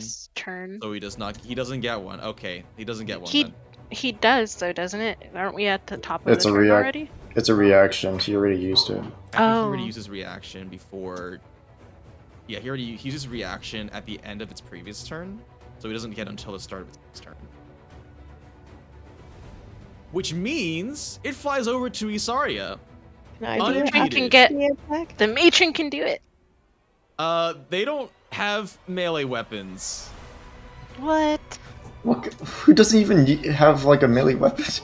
She's a caster. She doesn't need melee weapons. Actually, does she have one? Let me check. Yeah, she literally has no melee weapons. Why was Brazili so worried about Karst wreaking war? Well, they are pretty powerful casters. It just happens to be that everything they're up against is resistant to fire. Okay, it's going to, as it flies over, it's going to slash at you with one of its talons as it swoops by, and when it lands, it's going to drill its beak into you. Jesus.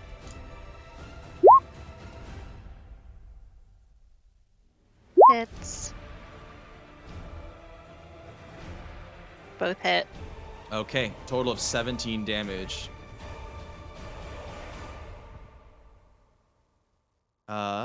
And that is the end of its turn. Next up is Groot. Okay. So Groot.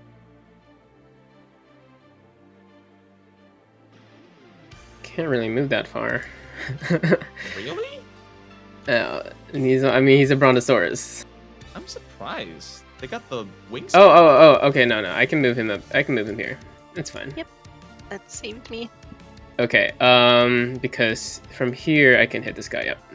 Okay, he's gonna tail him. No, actually. He's gonna stomp him. On the roof? Oh, he's on the roof. Oh my god. Okay, he's gonna tail him. Okay. So it's a D20 Dang, it plus reached 8 to that. Yes. Surely It's hits. a 19. That does it. Oh, thank god. And then it's a 5. Roll your 6d8. Oh yeah, you're right. So much damage, man.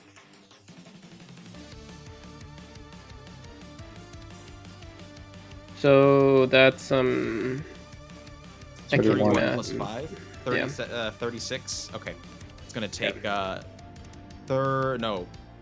18 damage, 18 bludgeoning damage as you slam your tail again into the corner of this house, and it begins falling down.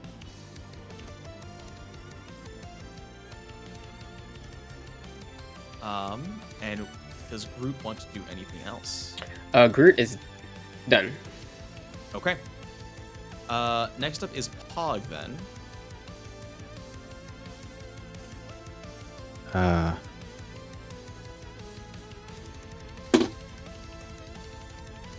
gonna move my dildo. I mean, I'm gonna tell my dildo to move up to the green guy. Do you physically say stuff? I feel like you mentally control it. It doesn't say much. It just says that I can instruct my weapon. How I do it, I do not know. Perhaps it's like... I think it's up to you guys' imagination, really. Maybe I scratch my butt and the dildo just knows what to do. You know? That's up to your imagination. It's your weapon. I honestly feel like Pog like thrusts his hips in the direction he wants it to go. I like that. All right, that's how I think it goes. Definitely. Yeah, I think I can agree with that. Like, I'm gonna like trust my my package in the direction that the dildo has to go, and then the dildo just straight up understands as an extension of my body, if that makes sense. Of course it does. Yes, I understand. So I need to roll a d20. To that, I need to add +7. That's for the if it hits or not. Keep it simple. Yes, 18, 25 hits. Wait, yeah, okay, and then 1d8. I guess 26. Oh, +4, +1, so +5, so 7 force damage to the green guy. Yes. As it begins falling down, you whack its big old belly and it rebounds off, but it leaves a mark. Pretty cool, pretty cool. And then... Nah, my team's healthy enough. They don't need me anymore. Gonna guiding bolt the guy to my left. Okay, you have advantage? Oh, well, you crit, so... I did not roll with advantage, but whatever, it's fine. You crit, yeah, you're not gonna do better than that. That is a lot of numbers. Yeah, so it does 13 plus 11, and then +6. Oh man, that's 2 crit fails. That's sad. Anyways. That is 31 damage? Yes, 31 plus your +1. Okay though, but 31 damage. Yeah, you toss another bolt, and this one just like rips through its wings and slams it into the building behind it. It looks pretty messed up, but it's still standing. And I guess it gets the next attack against it has advantage again. Yeah, I'm drawing my son. There we go. And then Pog is gonna like hide a little bit behind the building here. Okay. A little bit. And that's the end of his turn. Yeah, Okay, my turn. sounds Our good. turn. Yeah. Our turn. Man, Matron, you really don't... Yeah, you've got to... I mean, she did just, like, cast 5 portals, getting you guys everywhere, so I guess it's fair. Oh,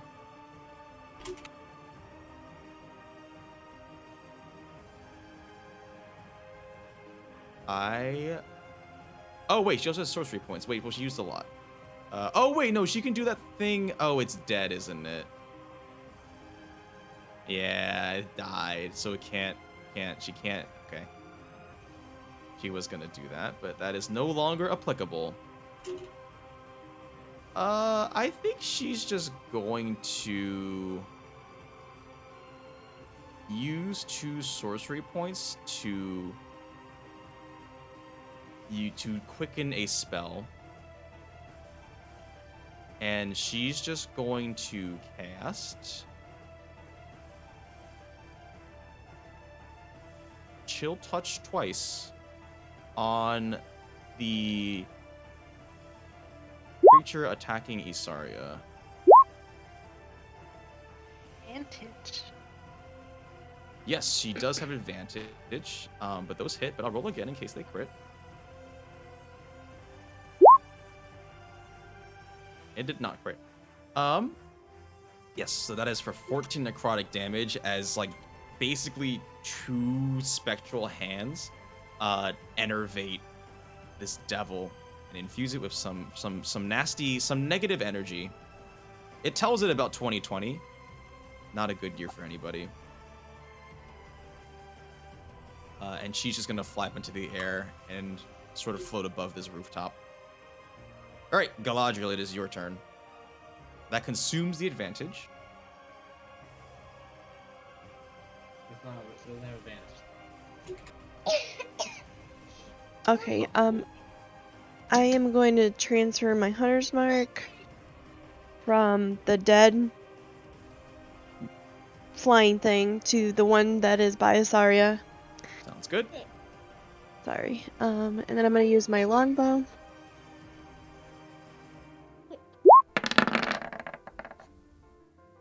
Hits. And that kills it actually. Just straight up, you pin it to the wall, and it does not pry itself off. So you can make your second attack against the other one. Okay, can I transfer my hunter's mark over to the green guy now? I believe you cannot. Is it a free action? I think it's a bonus action, right?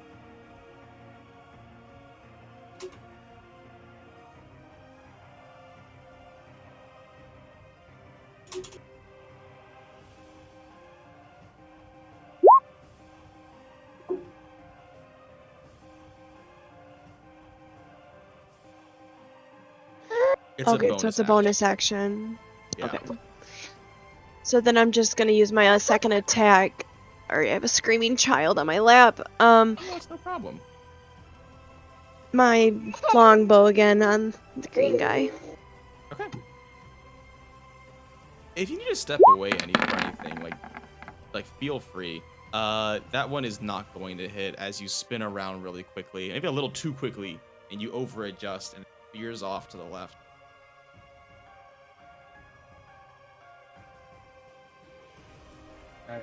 Right, so that is the end of my turn, and then he's still flying, so he can't reach him, right?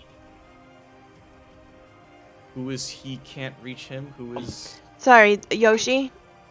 I would say not, unless Yoshi climbs up onto the rooftop. I think he's just gonna stay there for his turn. Okay. Alright, Isarya, then, it is your turn. Yeah, don't worry. Please Okay. get what needs to be done.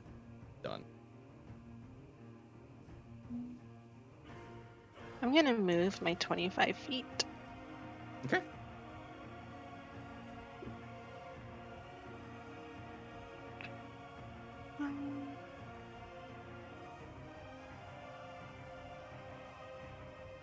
Perfect. And I am going. Well, I just closed my character sheet. I will use my Ring of Eventuality and kind of just twirl it between my fingers really quick. And I'm going to load Mind Spike as my bonus spell. Sounds and good. Magic Missile as my other one. And I'm going to cast it at the green guy. Please do. And I'm going to cast Mind Spike at 4th level. Ooh, okay. Uh, 28. All right, let me see if I save against this. And I will also cast Magic Missile. Does save. So it's going to take 14 psychic.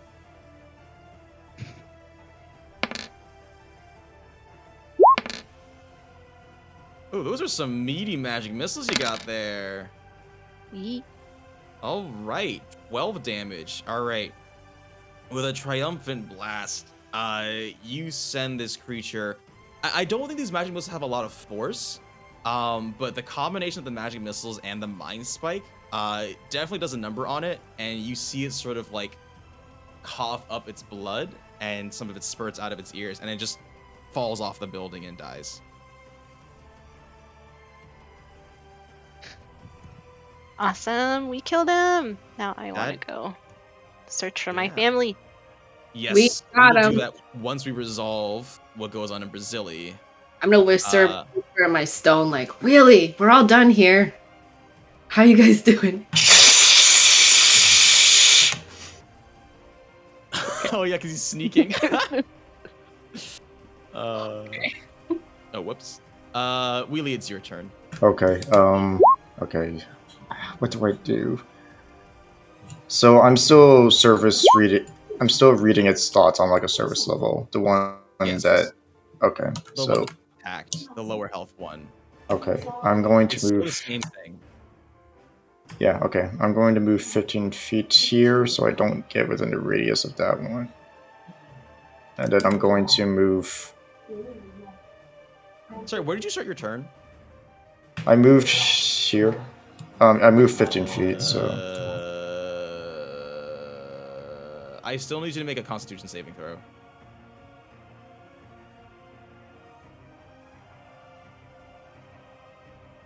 Oh, 19.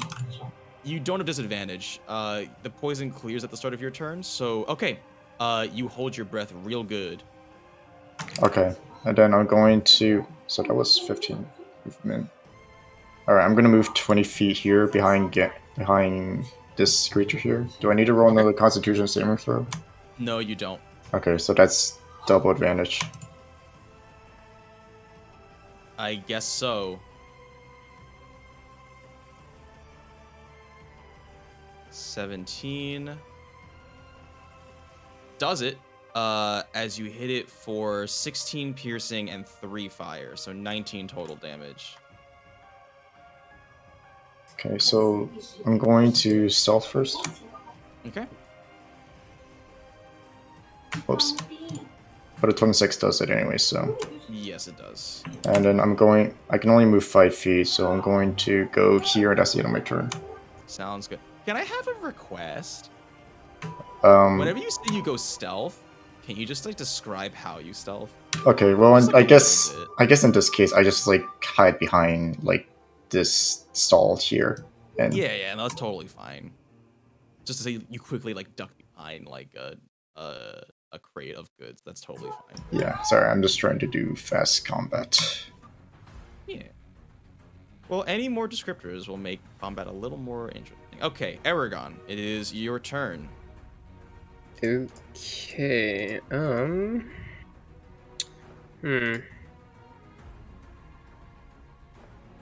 So, what's this? I'm gonna walk up here. I'm gonna bite this one to the right. All right.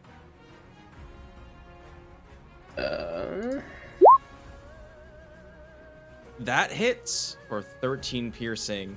It doesn't taste very good though. He tastes like he smells, which is bad. Understandable. And then I will just end my turn there. Okay. Well, Ganondorf, are you there? Oh, you are. I see you. So you seem to have adapted to the stench of this creature, but it is your turn.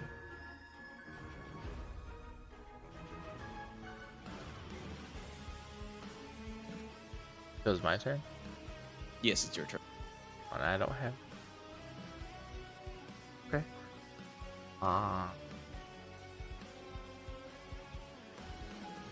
Going to recklessly attack the guy I've been attacking. Okay.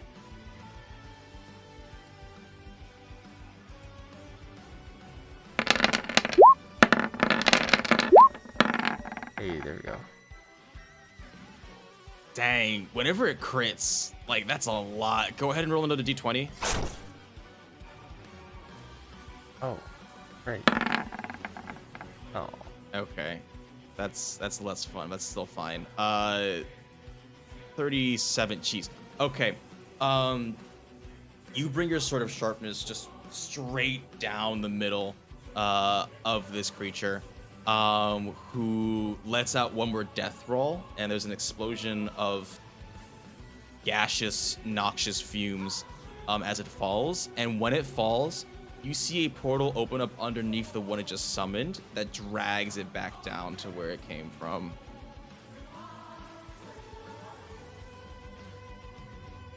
Awesome. And I'm...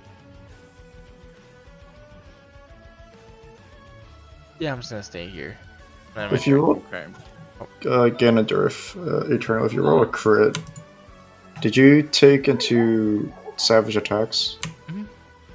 Oh, okay. I just Yeah. got back. I have that added in for the crit modifier. Odin, it is your turn.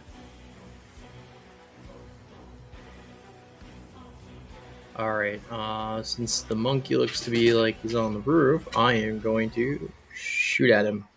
Mm-hmm.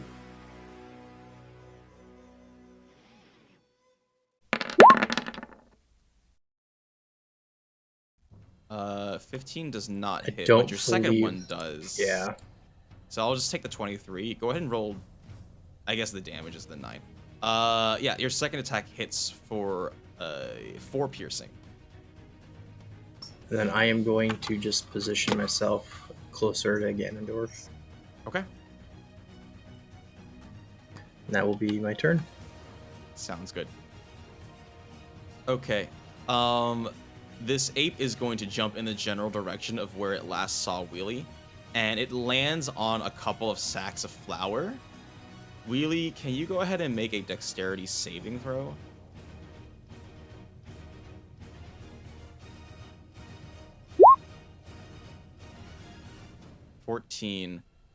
It's just barely not enough, unfortunately. These bags of flour explode like in your face and coat you in this white substance, and you have been revealed. Okay. And it looks around really briefly, scanning the area, and it sees you, and it's gonna grab onto you and hopefully do damage. So, when I'm using detect thoughts, do I need to like use an action to move it onto a different creature? I would imagine.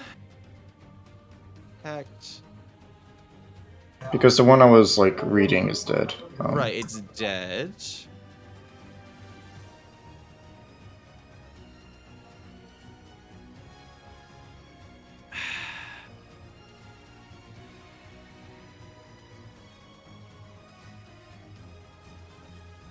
I mean, roll intelligence to see how if you're quick enough in readjusting your thoughts.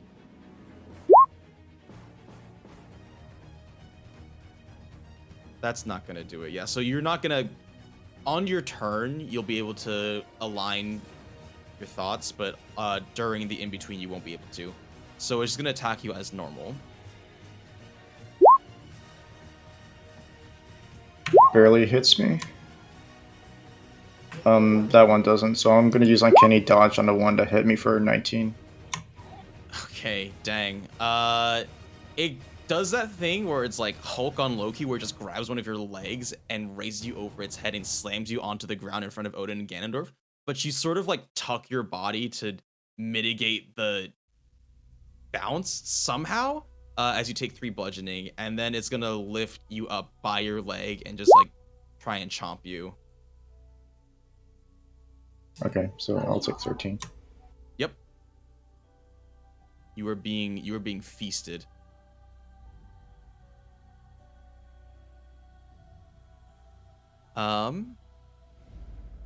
Okay. Next.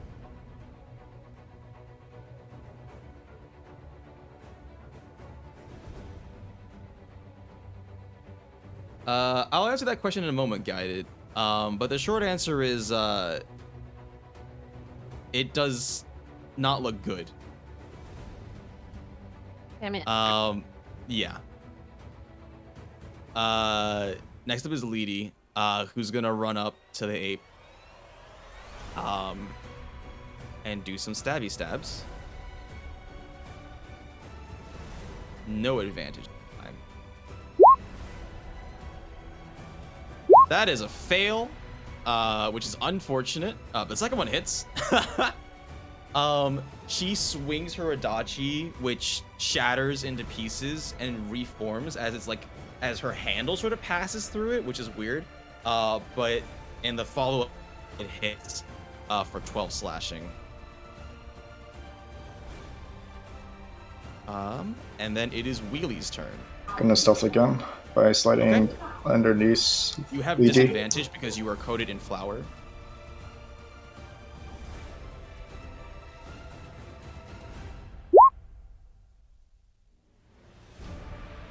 That's a sleight of hand. It would be stealth, but that is Oh, not you're gonna right. do it. Sorry.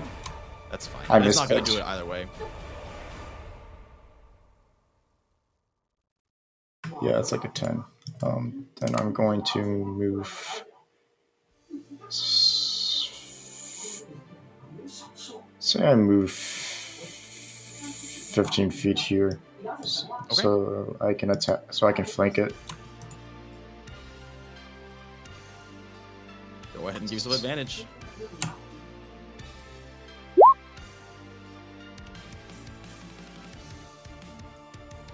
That does not hit. You are still recovering from the blow it dealt to you. Also, its jaw is very strong and maybe broke a couple ribs. And as you run over and try and stab it, you fumble a little bit and miss it just barely. So that was 15 feet. I'm going to move.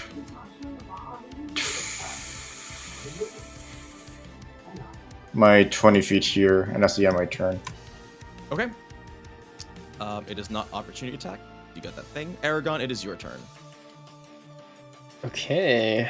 I will move over here. And to no one's surprise, I'm gonna bite him.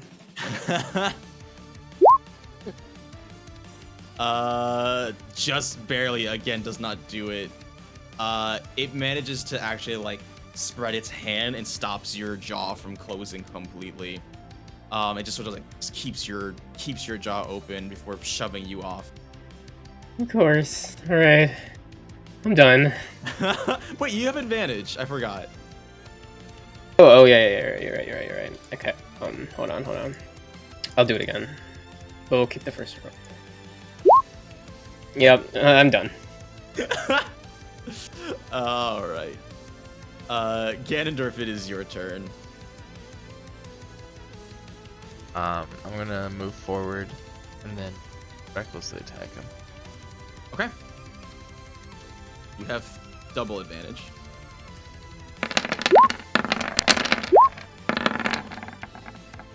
Unfortunately, none of those hit. The 15, 15, and the 14. Okay, and then my extra attack. Oh, right. I forgot. That's a thing you do. Yes. Double advantage. Yeah, so roll one more. Okay, the 22 hits. And you are doing... I guess we take the third roll. Well, yeah. So you do 15 damage. Okay. Oh. Odin. Alright, so which way is this ape facing? Is it facing towards Ganondorf? Towards you guys. Alright, so I'm gonna rotate around him.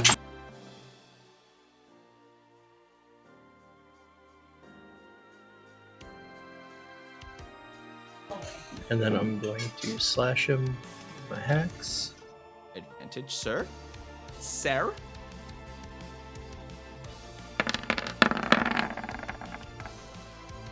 Okay. Wait a second. Rail Splitter's a magical weapon. You should be doing full. You should have been doing full damage this entire time. I'm so sorry. Dang, you're right. I've been nerfing you. It's a magic weapon. It is a magic weapon. I'm so sorry. I didn't. No, it's my fault because I didn't catch that it was being cut in half. It's alright. All right, go ahead and make your second attack, though. And we're doing. Oh wait, I want to shield bash it though. Oh yeah, of course you can do that. Because Let's that's the say thing. because That's the thing that I like to do. It's gonna have disadvantage because it's facing away from you right now. 10? I did not mean to roll with it. It's fine. You rolled a 20. This is strange because I guess you shove it into Ganondorf and Lady, who both back up slightly as you knock it prone on its belly. Dang, and then I'm gonna jump on its back and smack it again. All right, you got triple advantage, I guess. We squeezed that thing together. Okay, I rolled a 22. Yeah. I'm not getting pushed All right, back. so you're not stepping back. You're just like you're holding it up, I guess. That seems counterproductive. Is that like his reaction? Yeah, sure. I mean, it's whatever, man. That totally works. Yeah, 10 damage, and then... Oh, that's the third one. Okay, yeah. So you hit it for 10 damage. Dang, not bad. I'll end my turn there. Not bad. All right. Next up is the creature itself, who's going to use half its movement, get up, and it's just going to jump towards Wheelie in a rage, which does mean all three of you get to make an attack of opportunity. That would be all 4, I guess, right? Oh, Eragon does too. Well, Lady critted. That was So she advantage gets- or no? No, it's not. So I don't think it benefits from flanking. What's up, Jarius? So she would get savage attacks because she's an orc or something like that? Yes, she would. Eragon, if you want, you can go ahead and make an attack of opportunity. Alright, I am gonna bite her. Again. Yeah. Alright, this is definitely overkill, but like, it jumps up and you guys basically like catch it as it's flying up, and it falls down, but it's just like tumbling through the air, and Wheelie, you very calmly step aside as its dead body lands hard into the ground where you were standing. Yeah, I was thinking like it just it flies into the air and it just goes straight up, but I don't think that's how physics works in real life. Well, it was like 4 people attacking it, so. Yeah. Okay. That's... I'm not gonna lie. I thought I designed these encounters for 8 people, but I guess not. Yeah, it's exactly like that. That's what I was thinking.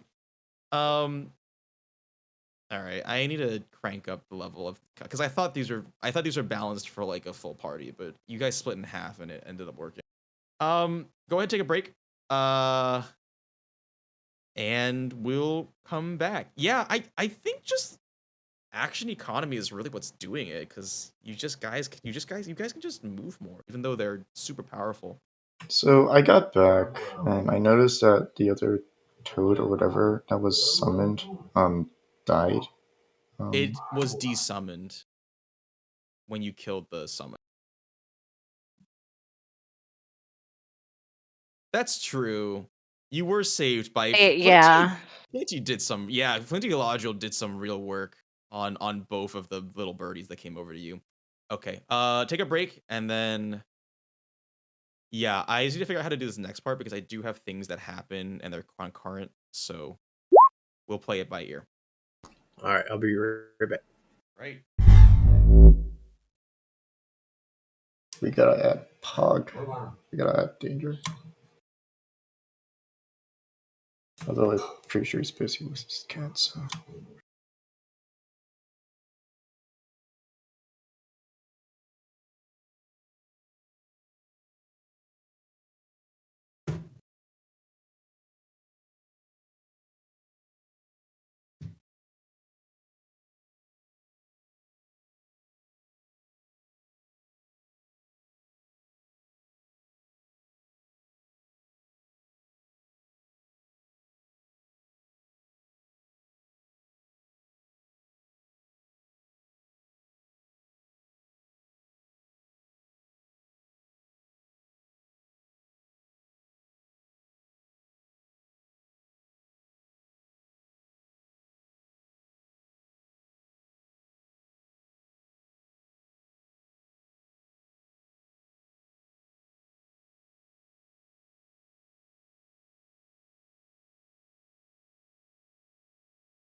I'll go back. Sorry for the delay. This took No, it's longer than don't expected. sorry. no, it's okay. We finished combat, so Wait, you guys are still in combat? no, we finished finished. combat. So who won the race, the caster team or the sandbag team? This. Caster. Wait. Mm-hmm.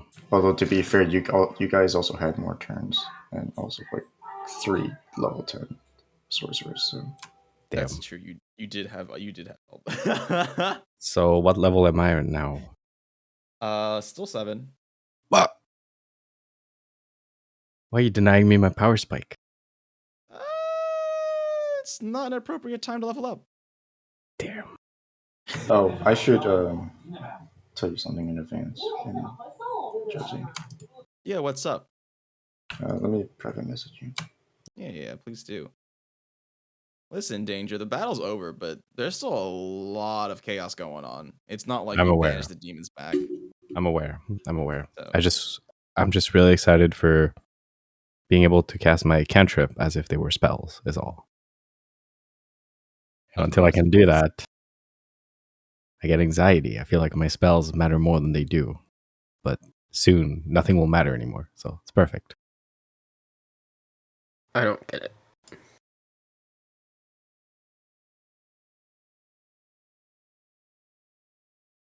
Ready for that big damage? Well, it's not so much that's going to do big damage. It's just I'm going to be able to do it indefinitely. Mostly.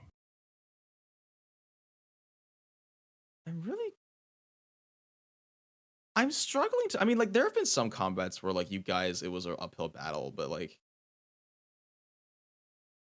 I don't know. I really thought these were designed for the full party. I need to, like. No, the thing is, They seemed easier than the last fight we were in. Yeah.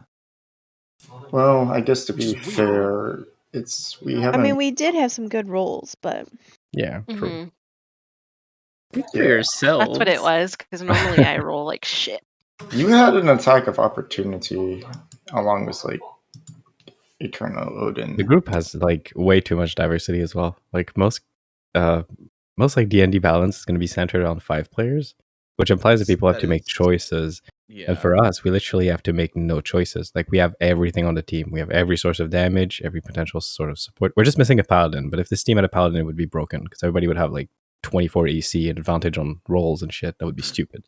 I think the funny thing is when you're talking about diversity, most of the melee fighters are literally in one place, and literally you have like all the magic people in another. I mean, it was good positioning because, like, I mean, the Brontosaurus did a lot too because Isarya was going to be hard targeted by literally all of the attackers. I think if the guy didn't fail the summoning, it may have been different too, but like the attack of opportunities hurt those guys a lot, and then they just were finished off as soon as they got there. So I'm waiting for counterspell, baby.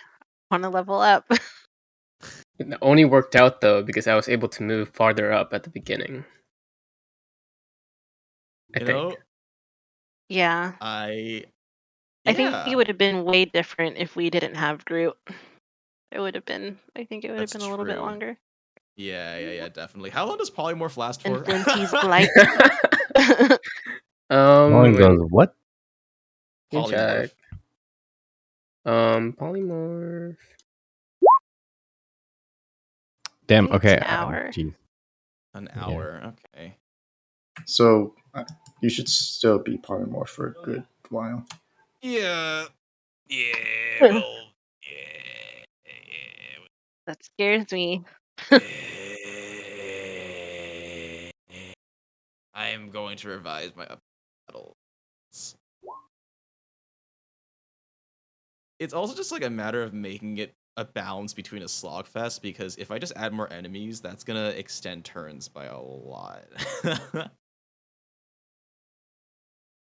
So we'll see how this goes.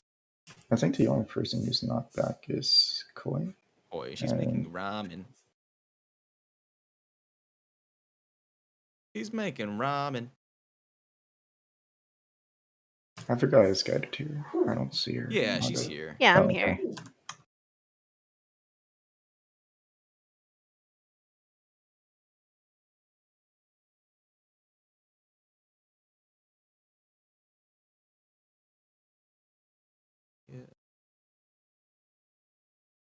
Whoops.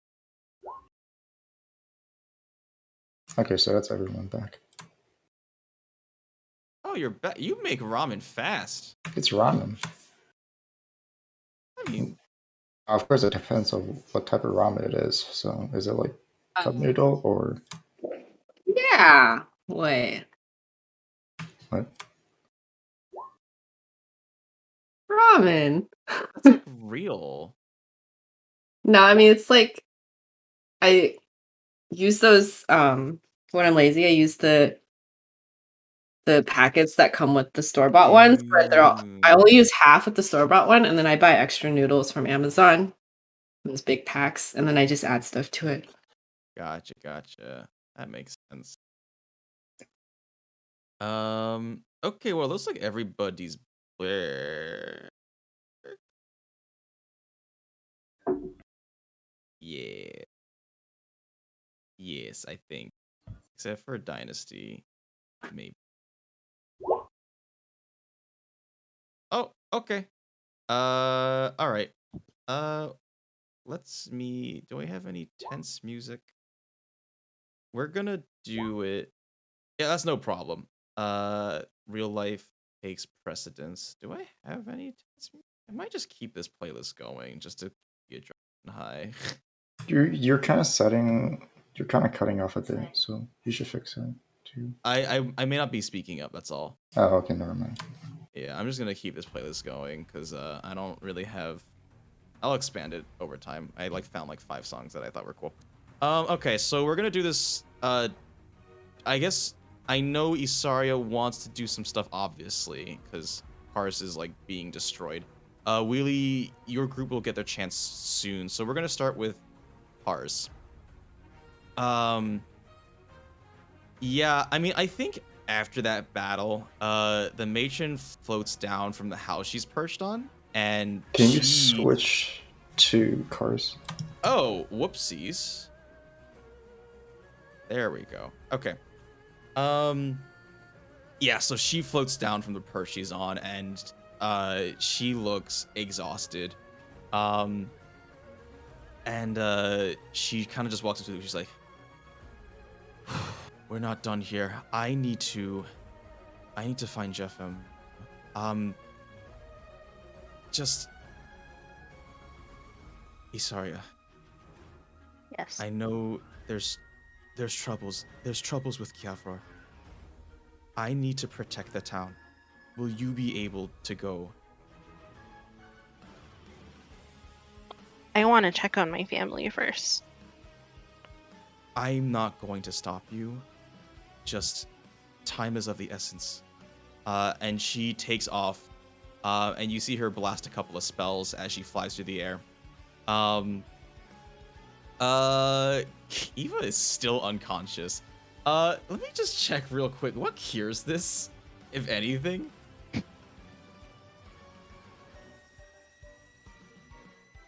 I hear death cures all. Oh god. Pro tip, just die and get rest. Someone just put her in the pool, and once she starts drowning, maybe she'll wake up. Oh, okay. I see what wakes it up. But otherwise she's unconscious. Okay, that's interesting. Okay. That's fine. I think what Gwyndor does is that I don't have a voice for him because he hasn't talked before. Do any of you need anything? Yeah, if I could get my hit points back, that would be great. I unfortunately don't possess that capability. You know what? Wait there. I might have something. I need to get Eva back somewhere safe. And he's going to... Well, he doesn't have any... Oh, he does. He's going to cast Fly, and he's going to carry Eva. And he sort of flies over towards the direction of the council. But for now, you guys are left alone. Isarya, you want to check on your house, right? Yeah, just really quick before I have to go anywhere. Okay. Anybody want to go with her? Oh boy. Sure, let's go. I'll go. Sure. Okay. Yeah, you know the direction of your house. I think I said it over here. but you're Yeah. running through streets that are just covered in debris. There's a lot of houses that have been torn down.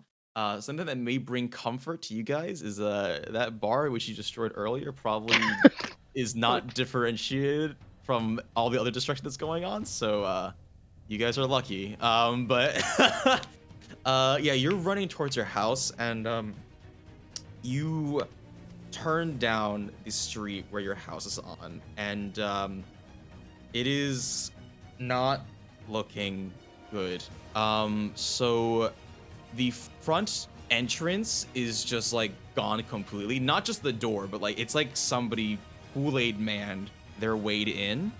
And a couple portions of your roof are also collapsed. Oh, okay. I'm not gonna really see any of it. Like, my main focus is just getting into the house and yelling for them. Totally. I'm gonna yell for Ray. And start pushing shit out of the way. You run into the house, and roll a perception check.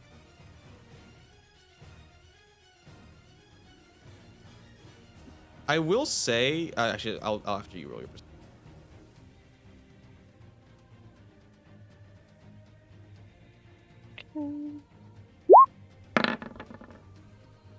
Of course. Okay.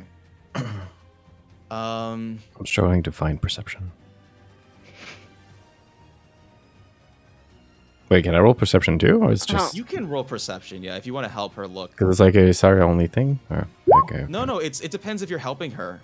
Hey, I'm pretty good at perception. Fuck. Well, I'm good, but doesn't mean I'm gonna roll well. Okay, something you all notice. I guess you all are taking pity on your friend here. There is blood. There's fresh red blood, and there's also less natural blood that's in there. Flinty, you notice an almost imperceptible, like somebody is trying to stop themselves from crying. You hear that from the second floor. I hear something in the second floor. Running up. And I think as soon as you say that, it stops. Yeah, you run up. Yep. There's definitely someone here. Hey, come out. We're friendly. So Isarya, you run up to the second floor, and there's at least half of it is like just collapsed onto the first floor. There is what's remaining is a single room, with its door closed. It looks to have been recently disturbed. Because of my panic, I'm not even gonna like ready anything in action. I'm just gonna push the door through. Reagan, stop. Yeah, okay. So here's what happens. You open the door, and you're you hear a scream as like a knife comes inches to your face, and it's your mother. And behind her, you see Ray, and her right leg has been crushed underneath a mountain of rubble. And your mom, I think you both are just sort of like staring at each other, like taking a second to register like what's even going on. And she's holding the knife, and she's like, Isarya? Yeah. It's me. Put that away. You're gonna hurt yourself. Where's Dad? She quickly hugs you, really tightly. And you can feel her tears falling onto your shoulder. And Rayen, she lets out a really weak, like, hey. She's in a lot of pain. Is anybody else doing anything while this is going on, or just like watching awkwardly? Should we help? To Isarya. Y'all, it's up to you guys. I'm gonna look around the room. Do I see my dad? You don't. Rayen says,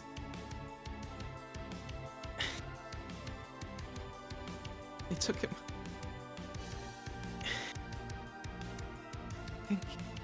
And your mom says, they took your father. I don't know why. They took him up a mountain. The demons. Okay. We tried to stop them. It's okay, it's okay. I'm gonna hug my sister and I'm gonna look at what's crushing her leg and I'm gonna see if I am able to move it out of the way. It is very heavy. Make a strength check. I'll help, I guess. Okay. Both of you make strength. Wait. I'll pull Flinty. You know how in the movies someone pulls someone that pulls someone that pulls someone that pulls someone?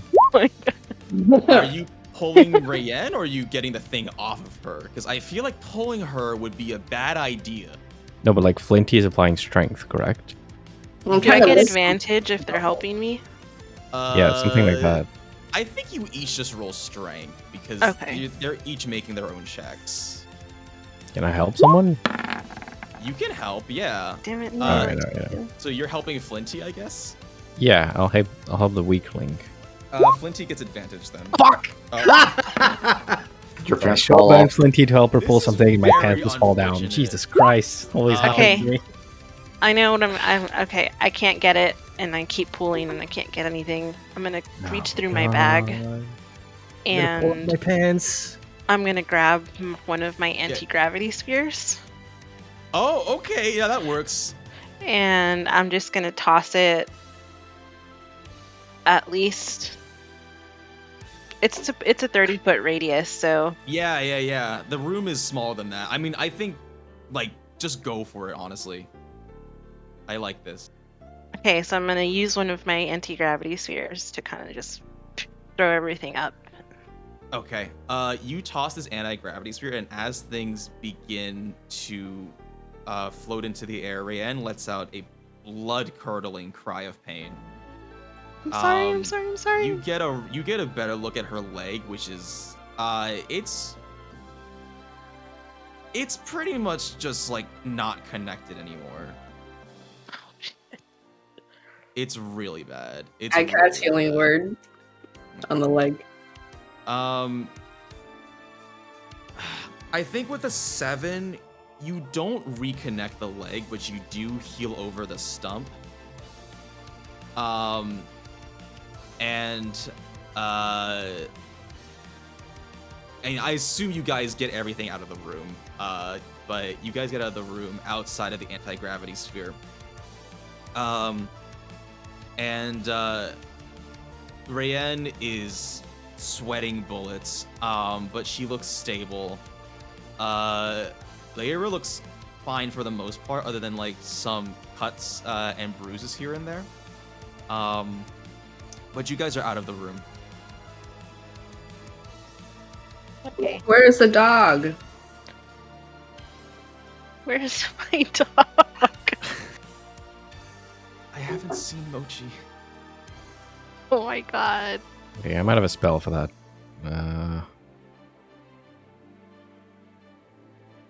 Wait. I might have removed that spell, actually. Oh, wait. No, I still have it. Aha, got it. Locate an animal. No, I have a thing that I can cast in an area that's going to reveal foes and creatures and such and surround them by a color of my choice. I'll pick yellow. Is this like X-ray vision? How does that work if there's multiple objects overlapping each other? I'm assuming it's gonna be like X-ray vision. It just overshadows things with a specific color of my choice, mostly. It's kind of hard to gauge, but yeah. You see a vague dog-shaped outline underneath another mountain of rubble. Okay, so I'm gonna, as I pull up my pants, I'm gonna tell, sorry, your dog is over there. And I'm gonna point at the mountain or the pile of rubble. Do I see the that dog is rubble in moving? the room? However, You can roll a perception check. It's in a different room. oh, that's fair. I'll roll a perception check.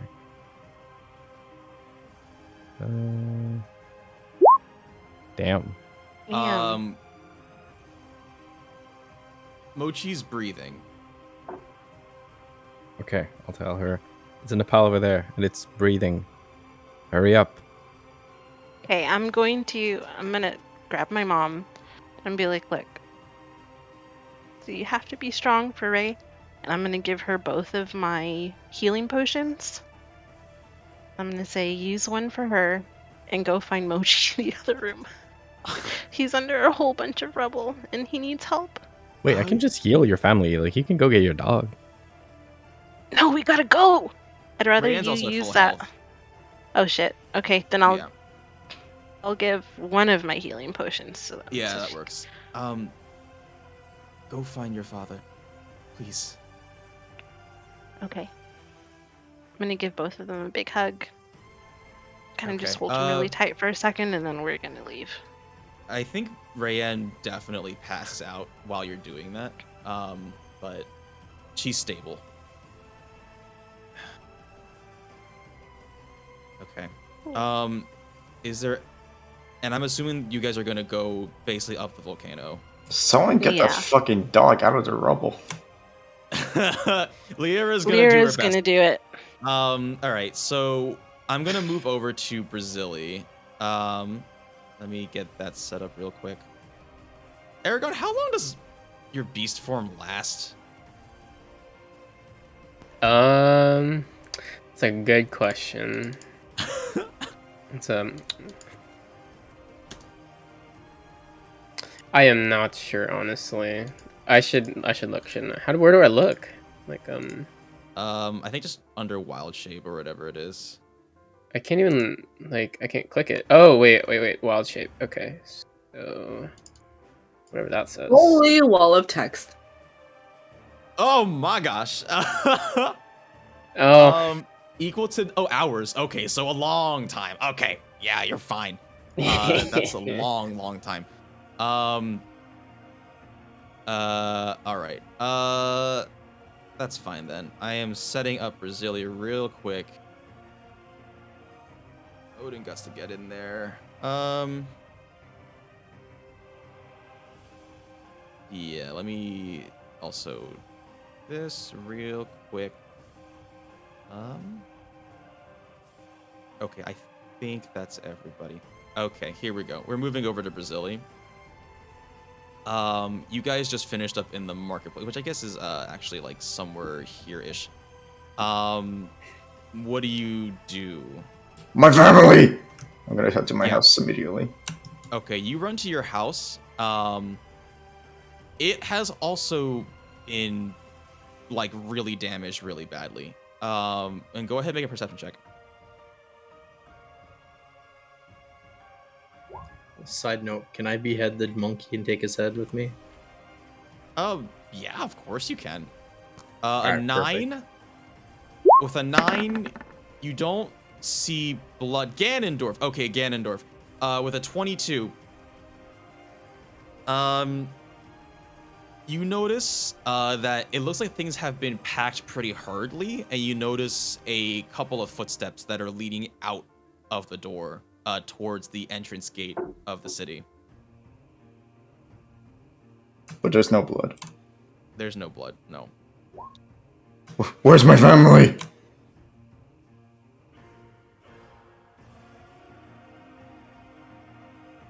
Ganondorf, help me!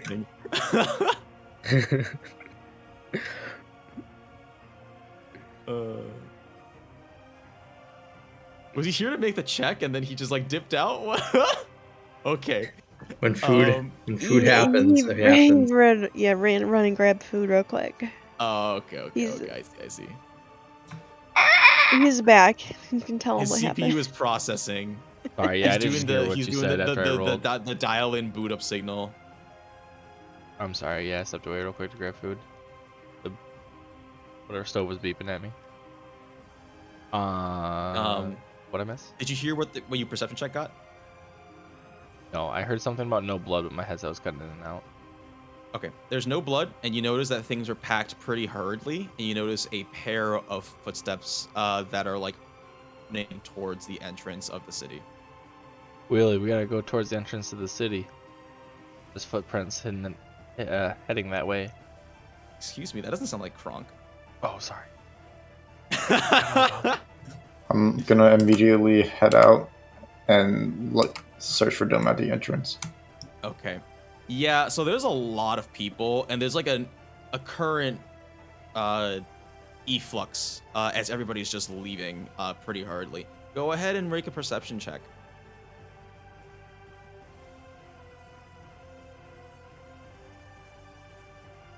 You do not see them, but Weeby does notice you, and she's looking a little hurt.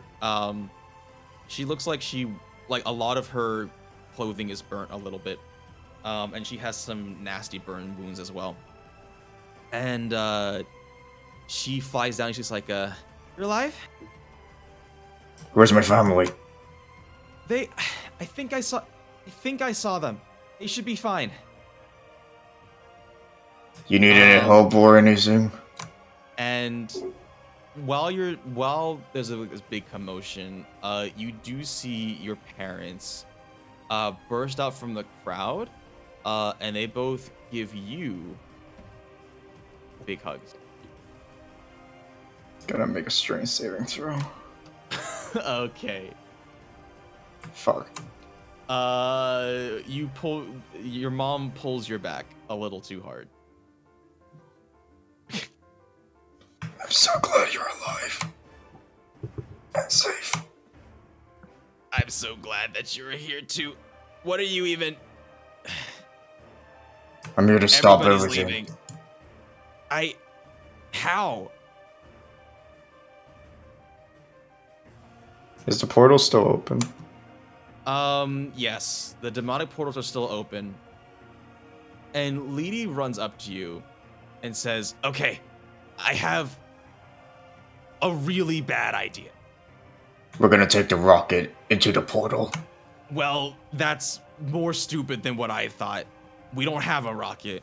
It's not finished building. No, we do have some reserve missiles. I'm listening. I mean, the stupid idea is we have to get there. But once we do, we're gonna give them a nice present.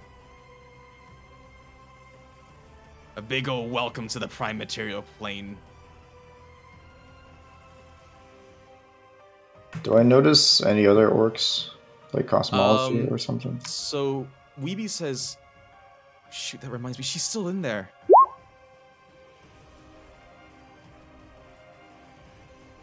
We gotta get there now. You gotta go. Can you guys like fly or something?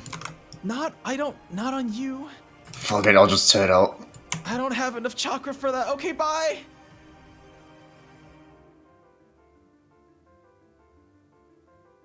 Wheelie starts running towards the launch pad. What are you guys doing? Follow Wheelie. Okay. Yep, I'm gonna just trail behind him as well. Orza stays behind. She looks like she's still looking for somebody. Alright. I gotta check in with Orza. What's going on? I just want to make sure my parents are go. Alright, what do your parents look like? Orza's smaller in stature, right? Yes. I'm gonna like offer to like give her how do you say, like put her on top of my shoulders, see if she could see around. Like a child? Like a little child. Yeah, that works. A boost. I'm gonna Yeah. not you a just straight up do it. Yeah. All right. Hold on. I'm making a perception check with her with advantage because of that. I like that. That's cute. I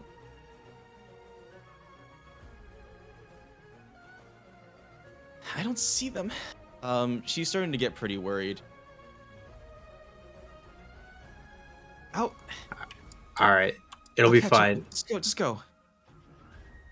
No, that's okay. We can look together. I'll help her look. I'm gonna help her look as well. I want to check home. All right, lead the way. Okay, she takes off running, and you guys follow her. Yeah, you guys are just in a big fight. I don't want to get you in one, but you sort of. There's a couple of other people with guns that are just gunning down demons. It's a very Doom-like situation here. But you run to basically one of the districts, and there's just. Again, I mean, I don't have to repeat it every single time, but lots of destruction everywhere. And surprise, surprise, her home has also been totaled. Yeah, they're bunny hopping with their rocket launchers. And she walks up to her home, and the entire thing is just like gone.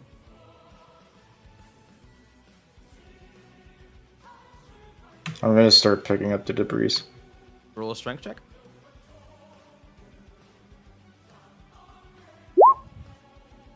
Ooh, 18. Yeah, if you guys want to help, go ahead, roll strength checks.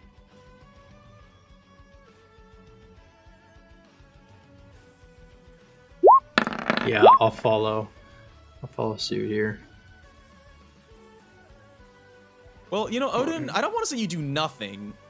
You don't get the really big. Ganondorf just like gets under like a chunk that's way bigger than he is, and just straight up like flips it over.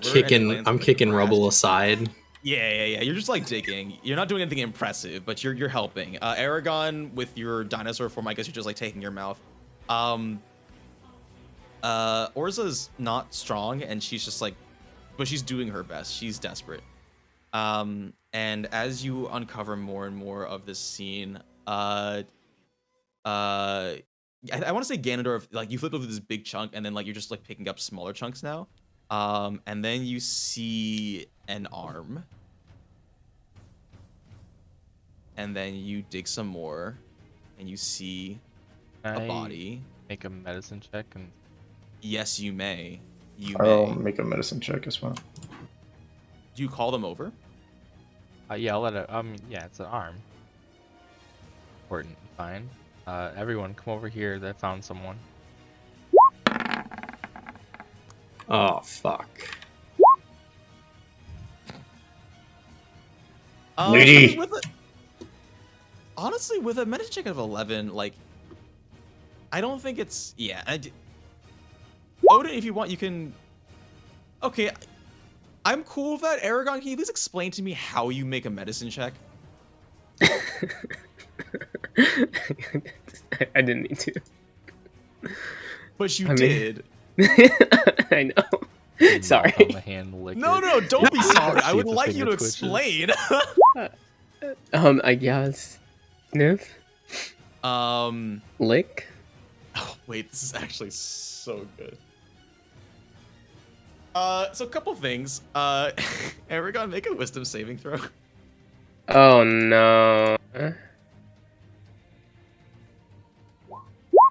Okay, you're fine. Okay. But yeah, that's a dead orc. Well, I tried. I'm sorry. And Lord. you guys dig more, and you cover a second body of a shorter, female, older-looking orc, who was also. Yeah, no, both of them are gone. And Orza just kind of stands there. She doesn't say anything. She doesn't move. Just kind of in shock. I'm gonna take my water skin and of mead and dump it into my tankard and tell her, drink this.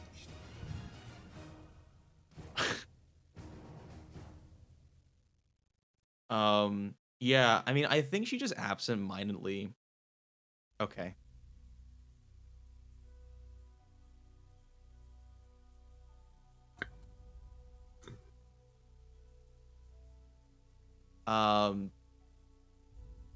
She drinks the entire thing and passes out. Good. Probably for the best. I'm gonna pick her up and throw her over my shoulder. Sounds good. Can we get someone over here to take the bodies and this little girl, please? Nobody around. I'm gonna finish digging out the 2 bodies. Yeah, Ganondorf, can you grab them? Grab them. I'll also grab the other one. You're big. You guys are big boys. What are you doing with them? We're taking them back to the entrance to like lay them down with the other corpses there or something. Okay, that's it. Yeah, no, there's definitely, you take them out to the entrance and there's already they're laying out lines of the deceased that they found. Just and you lay it down with, yeah. Do you leave Orza at the entrance, Odin, or do you keep her with you? No, I'm gonna just set her down nearby and just sit with her till she wakes up. Okay. I'm cool with that. I love that, actually. Odin, go ahead and give yourself inspiration. Wheelie, Ganondorf, do you guys want to check on the launch base? Yes. Yeah. Baby's heading over there too. She's actually, I need to go check on the castle and make sure everybody there is out and safe. Okay, then Just go. You guys are competent. Oh, hey, actually, she pulls out a key from her pocket and she says, if you haven't seen this before, this is the key for the missiles. The code is 537. Don't forget that. Write that down somewhere. Wheelie, maybe don't write that down because your handwriting is really bad. Wait, hold on. I can prove you wrong. I'm gonna. No, we don't have time for that. Just she tosses the keys to you, Wheelie. I'm gonna write the number. I'm gonna write it on my hand. Okay. I'll make an intelligence saving throw. Oh no. Not saving throw, just a check. 537. You got it. All right, you got it. Just stick the key in there, turn it up. It'll open up the button, and you gotta put in the code in. It's kind of like the manual override. There's usually more layers of security, but I think we're past that. Just go. And she takes up towards the castle. Ganondorf, Eragon, let's head out. The way. All right. Yeah. So you guys run up to the docks, where you have to get across the ocean. You can totally just board a boat. I'm cool with that. I jump on the back of Eragon. Oh, okay. No, that works. Big water lizard thing. He is a big water lizard. Eragon uses surf. Perfect. Oh my god. Yeah. All right, The no, this works. Pokemon reference. He's a water dinosaur. That totally works. Oh, I probably should have said I was going to get on him earlier before you said he was surfing. Well, if you want to make it canon that you're too late, that's fine, but it's up to you. Okay, I'm gonna run quickly and jump to Eragon on the dex. That works. That's a dexterity saving throw. No, it's not a saving throw. That's athletics. That's an athletics. Let's do this. Or acrobatics. Oh yeah, it's a beautiful jump, like a long jump, straight onto his back as he zooms across. So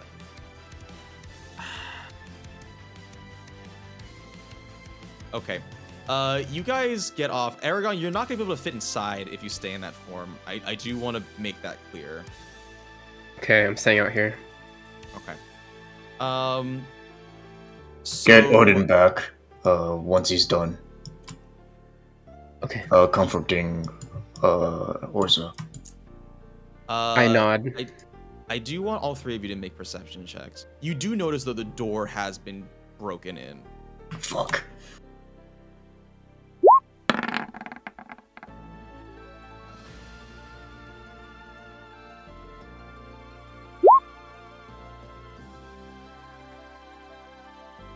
Okay, Ganondorf, you notice some. Second.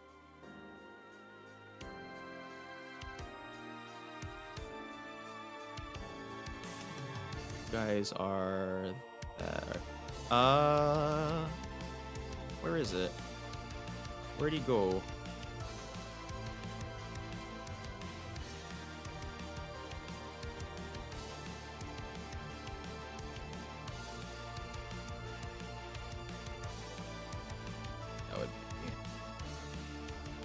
Okay, here we go, yeah.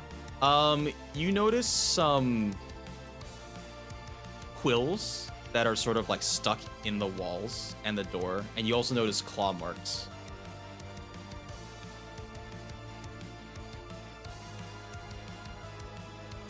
Go in.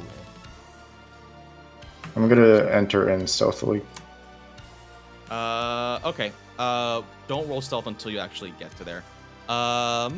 Guessing I'm out of range at this time too, right? Yeah, you will be. And I'm just thinking. Okay. Right. Let's hop back to cars. Yeah. Oh shoot, I forgot to do that. Hold on.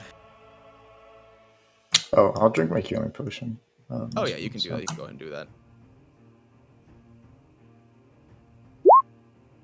7.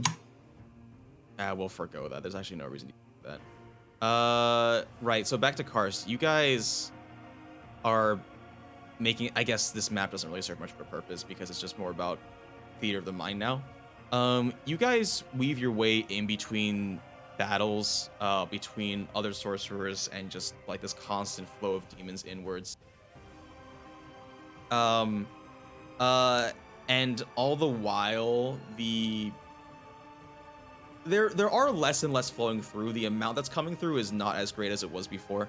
But you make your way up the mountain. So Isarya, the walk, if you like really hoof it, you might be able to get there in 20 minutes. And you guys just start running up the mountain pass. Midway through, you do pass by a pretty horrific sight. At this point, you're about like 2 or 3 miles away from Kars, and so you're pretty high up. You come upon a sort of flat, broad pass, and there are some ditches to the sides, and you see some dead bodies. A lot of them you recognize are residents of Kars. You also notice the dead bodies of some demons as well. Can I see what kind of demons they are? Different kinds? So I know what to expect when we get up on the hill. Oh, go ahead and make a nature check? Nature check? Perception? Yeah, or perception. I don't know. Yeah, one of those.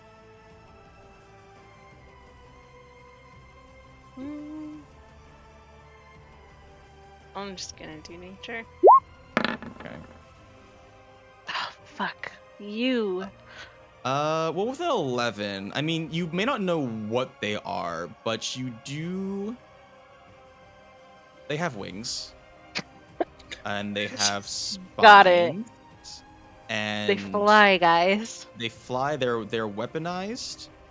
Do you check any of the bodies of this, like, of the non-devil people? Yes.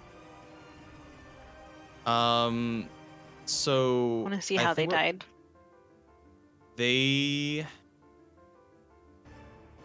All of you can also roll perception if you want. Thankfully, your father is not amongst them. Thank but God. you do notice that they were bound by chains. Oh, I want to take some chains. Are they metal? Yes. Yeah, that's no, totally go for it. You just start ripping chains off the dead people. Okay, Galadriel, these guys, they were, I mean, they were, it looks like they tried to escape and then they were killed, but they put up a fight, which is why you have bodies of both, like, the devils there too. Say the ratio of dead citizens to demons is, like, far greater. There's more dead citizens than there are demons.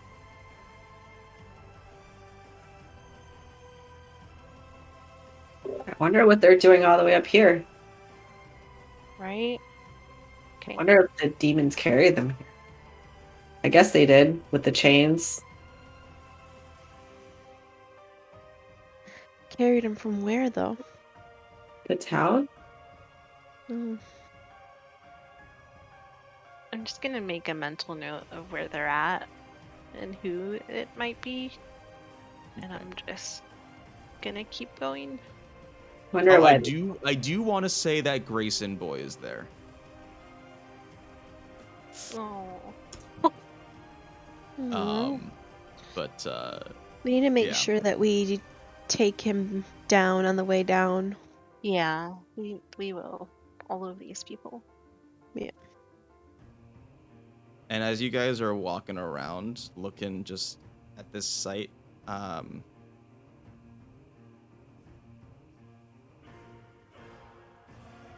are we gonna do this? Flinty, can I have you make a dexterity saving throw?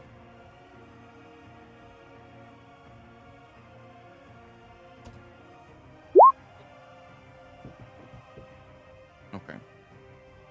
You notice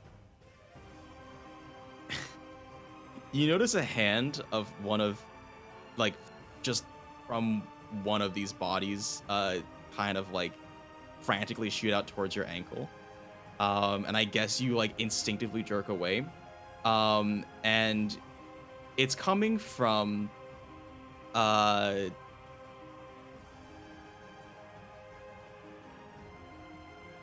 yeah, I think here's, give me a second. Wow, zombies!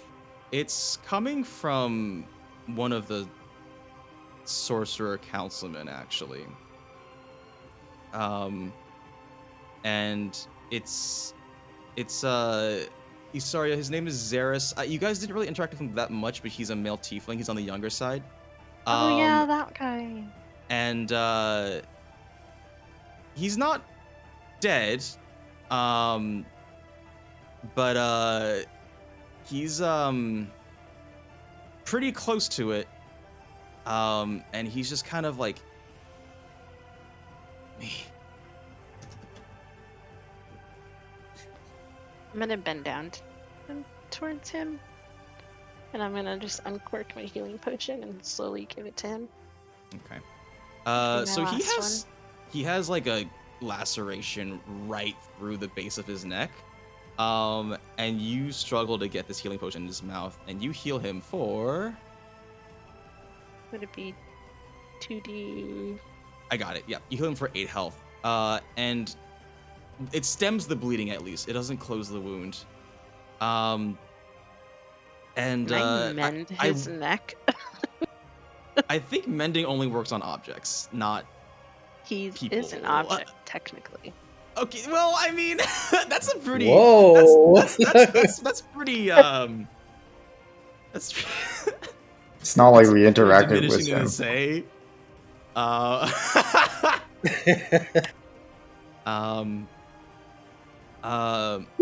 But he says a little bit more strongly now. Thank you. I came up here as soon as I learned. I couldn't stop them.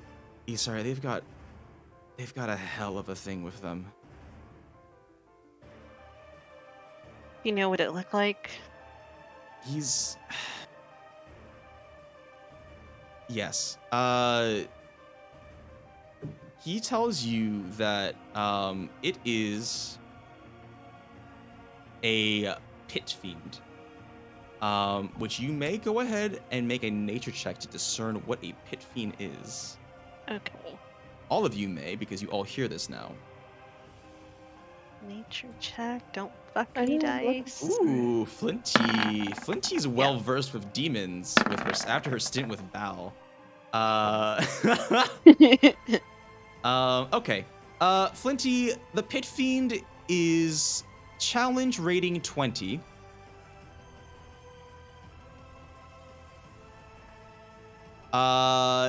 Is very strong. Is very, I wouldn't say it's big. It's large, so like the size of, I guess, Eragon. But it's yeah. Is pretty strong. So we're ill-equipped to deal with it. I mean, Kiavra might be holding his own right now, but Isarya, they're trying to sacrifice people to fuel these portals. You understand that, right? Yes. Yeah, need my to dad stop is them. up there. I can't really do anything right now in this state. Here, and he points to you, Flinty. Come here for a second. Oh, okay. And he holds out his hand, just kind of like What this. are you doing? Oh, oops, sorry. Camera's here. Okay, what's in the hand? There's nothing in his hand. He's holding it out to you. Okay, It's I guess glowing. It's glowing. I'll touch the hand. Okay.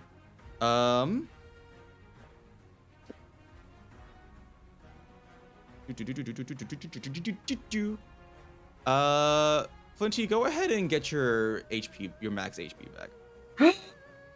Yeah. Yeah.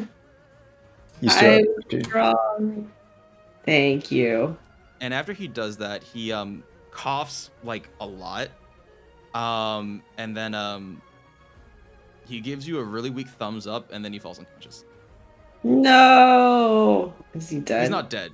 No. He's not dead. Is he stable? Probably. I get better. Okay. Guess we'll have to find out, huh? Do you have like something simple to heal him with? That way he can go back to town and help.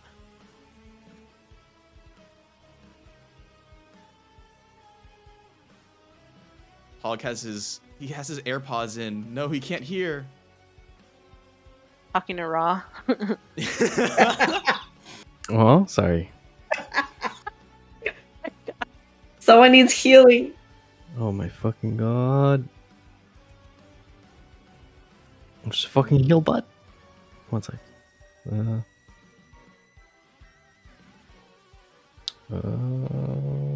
Where is it? There we go. Okay, yeah, you touch Xeris. Oh, that's a crit fail. It's not a crit fail. No, I mean just it's the roll, the worst yeah, healing you I heal could him for possibly do. 6. You heal a lot of his other wounds. It stems the most severe ones, but I don't think he wakes up because that kind of stuff takes out a lot of energy from a guy. But he'll be stable, definitely. Okay. Okay, we'll come back for him. And I'm just gonna whisper sorry and just pat him on the head and climb back up to the road. Okay. All right, and you guys start making your way up towards the mountain as the heat grows thicker and thicker. I also need all of you to make a dexterity saving throw because as you're walking, the volcano erupts and spews out some goblets.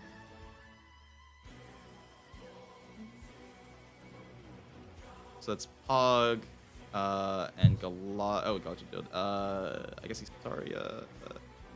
Yeah, and then I need to make one for Groot, who has -1 dex. Dex save. Better just get these shitty rolls out of the way. Yeah, it's all right. Well, Jesus you're not gonna Christ. take too much damage. But if you saved, you were able to get out of the way. Everybody else, if you did not save, you take 10 fire damage as you are splattered with lava. Wait, I prepared my bell. Has it been 10 minutes since the fight? Oh no, yeah, you get 5. Fuck yeah. All right. Has it been an hour since our last previous fight? No, it hasn't. And if you're thinking about taking a short rest, you'd have to not be doing strenuous activity. What if can I use one of my sorcery points to just gain damage resistance for fire since I casted a firebolt? Sure, yeah. Yeah, you can do that. I didn't know that's a thing you could do. Definitely. Elemental affinity. Okay, great. Yeah, go ahead and do that. So you take 5, I guess, for that. How much do I take? Oh wait, you take 0. Galadriel, Flinty take 0. Okay. You guys dodged out of the way before these like lava sprays came down on you and burned you. Okay. So I think, yeah, that's about right. We're gonna switch back over to Brazili. And you know what? I think this is what I'll leave you guys with because I think this is a good stopping point.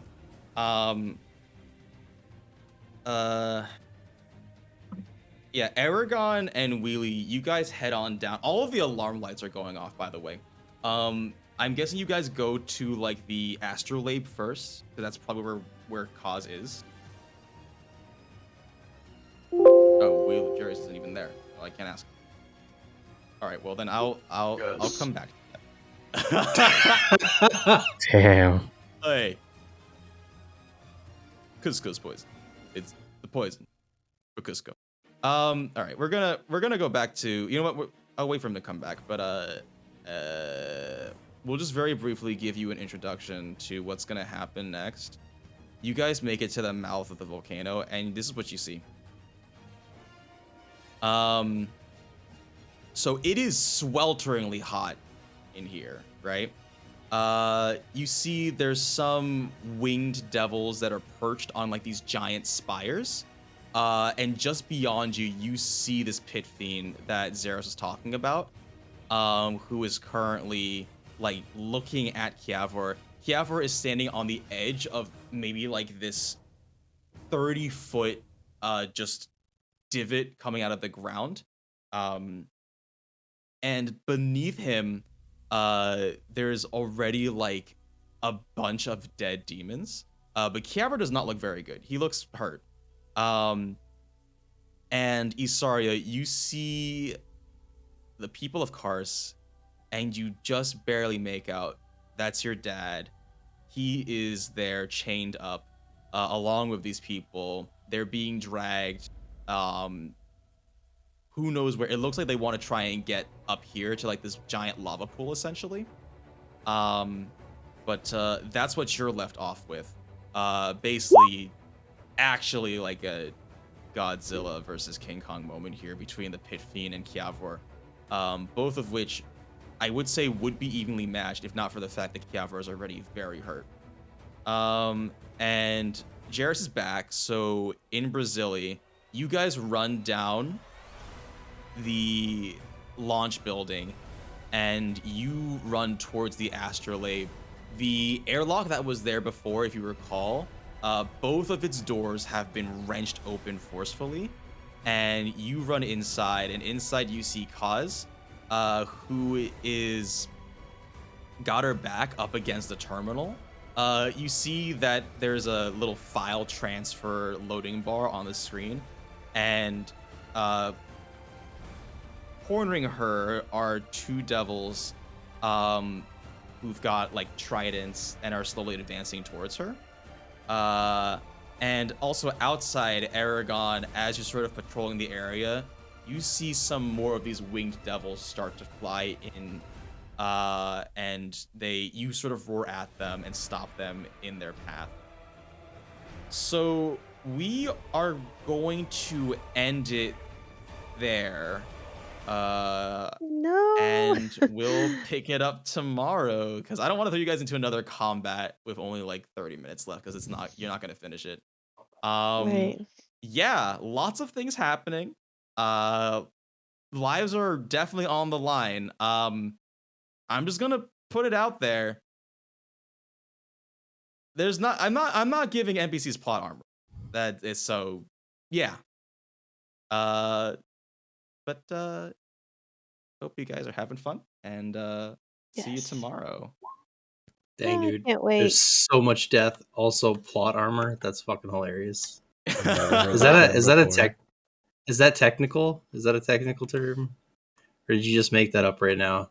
Oh no, that's an existing thing. Like whenever protagonists just survive for no discernible reason. Got it. Yeah. I've never heard of that. So that's a good one on well, me. there you go. I like that. Yeah. Josie gets inspiration. Josie gets inspiration. Yes. But only on friendly NPCs. Please. Yeah. I give myself inspiration. Yeah. But Awesome. Thanks, everyone. I hope. Yeah.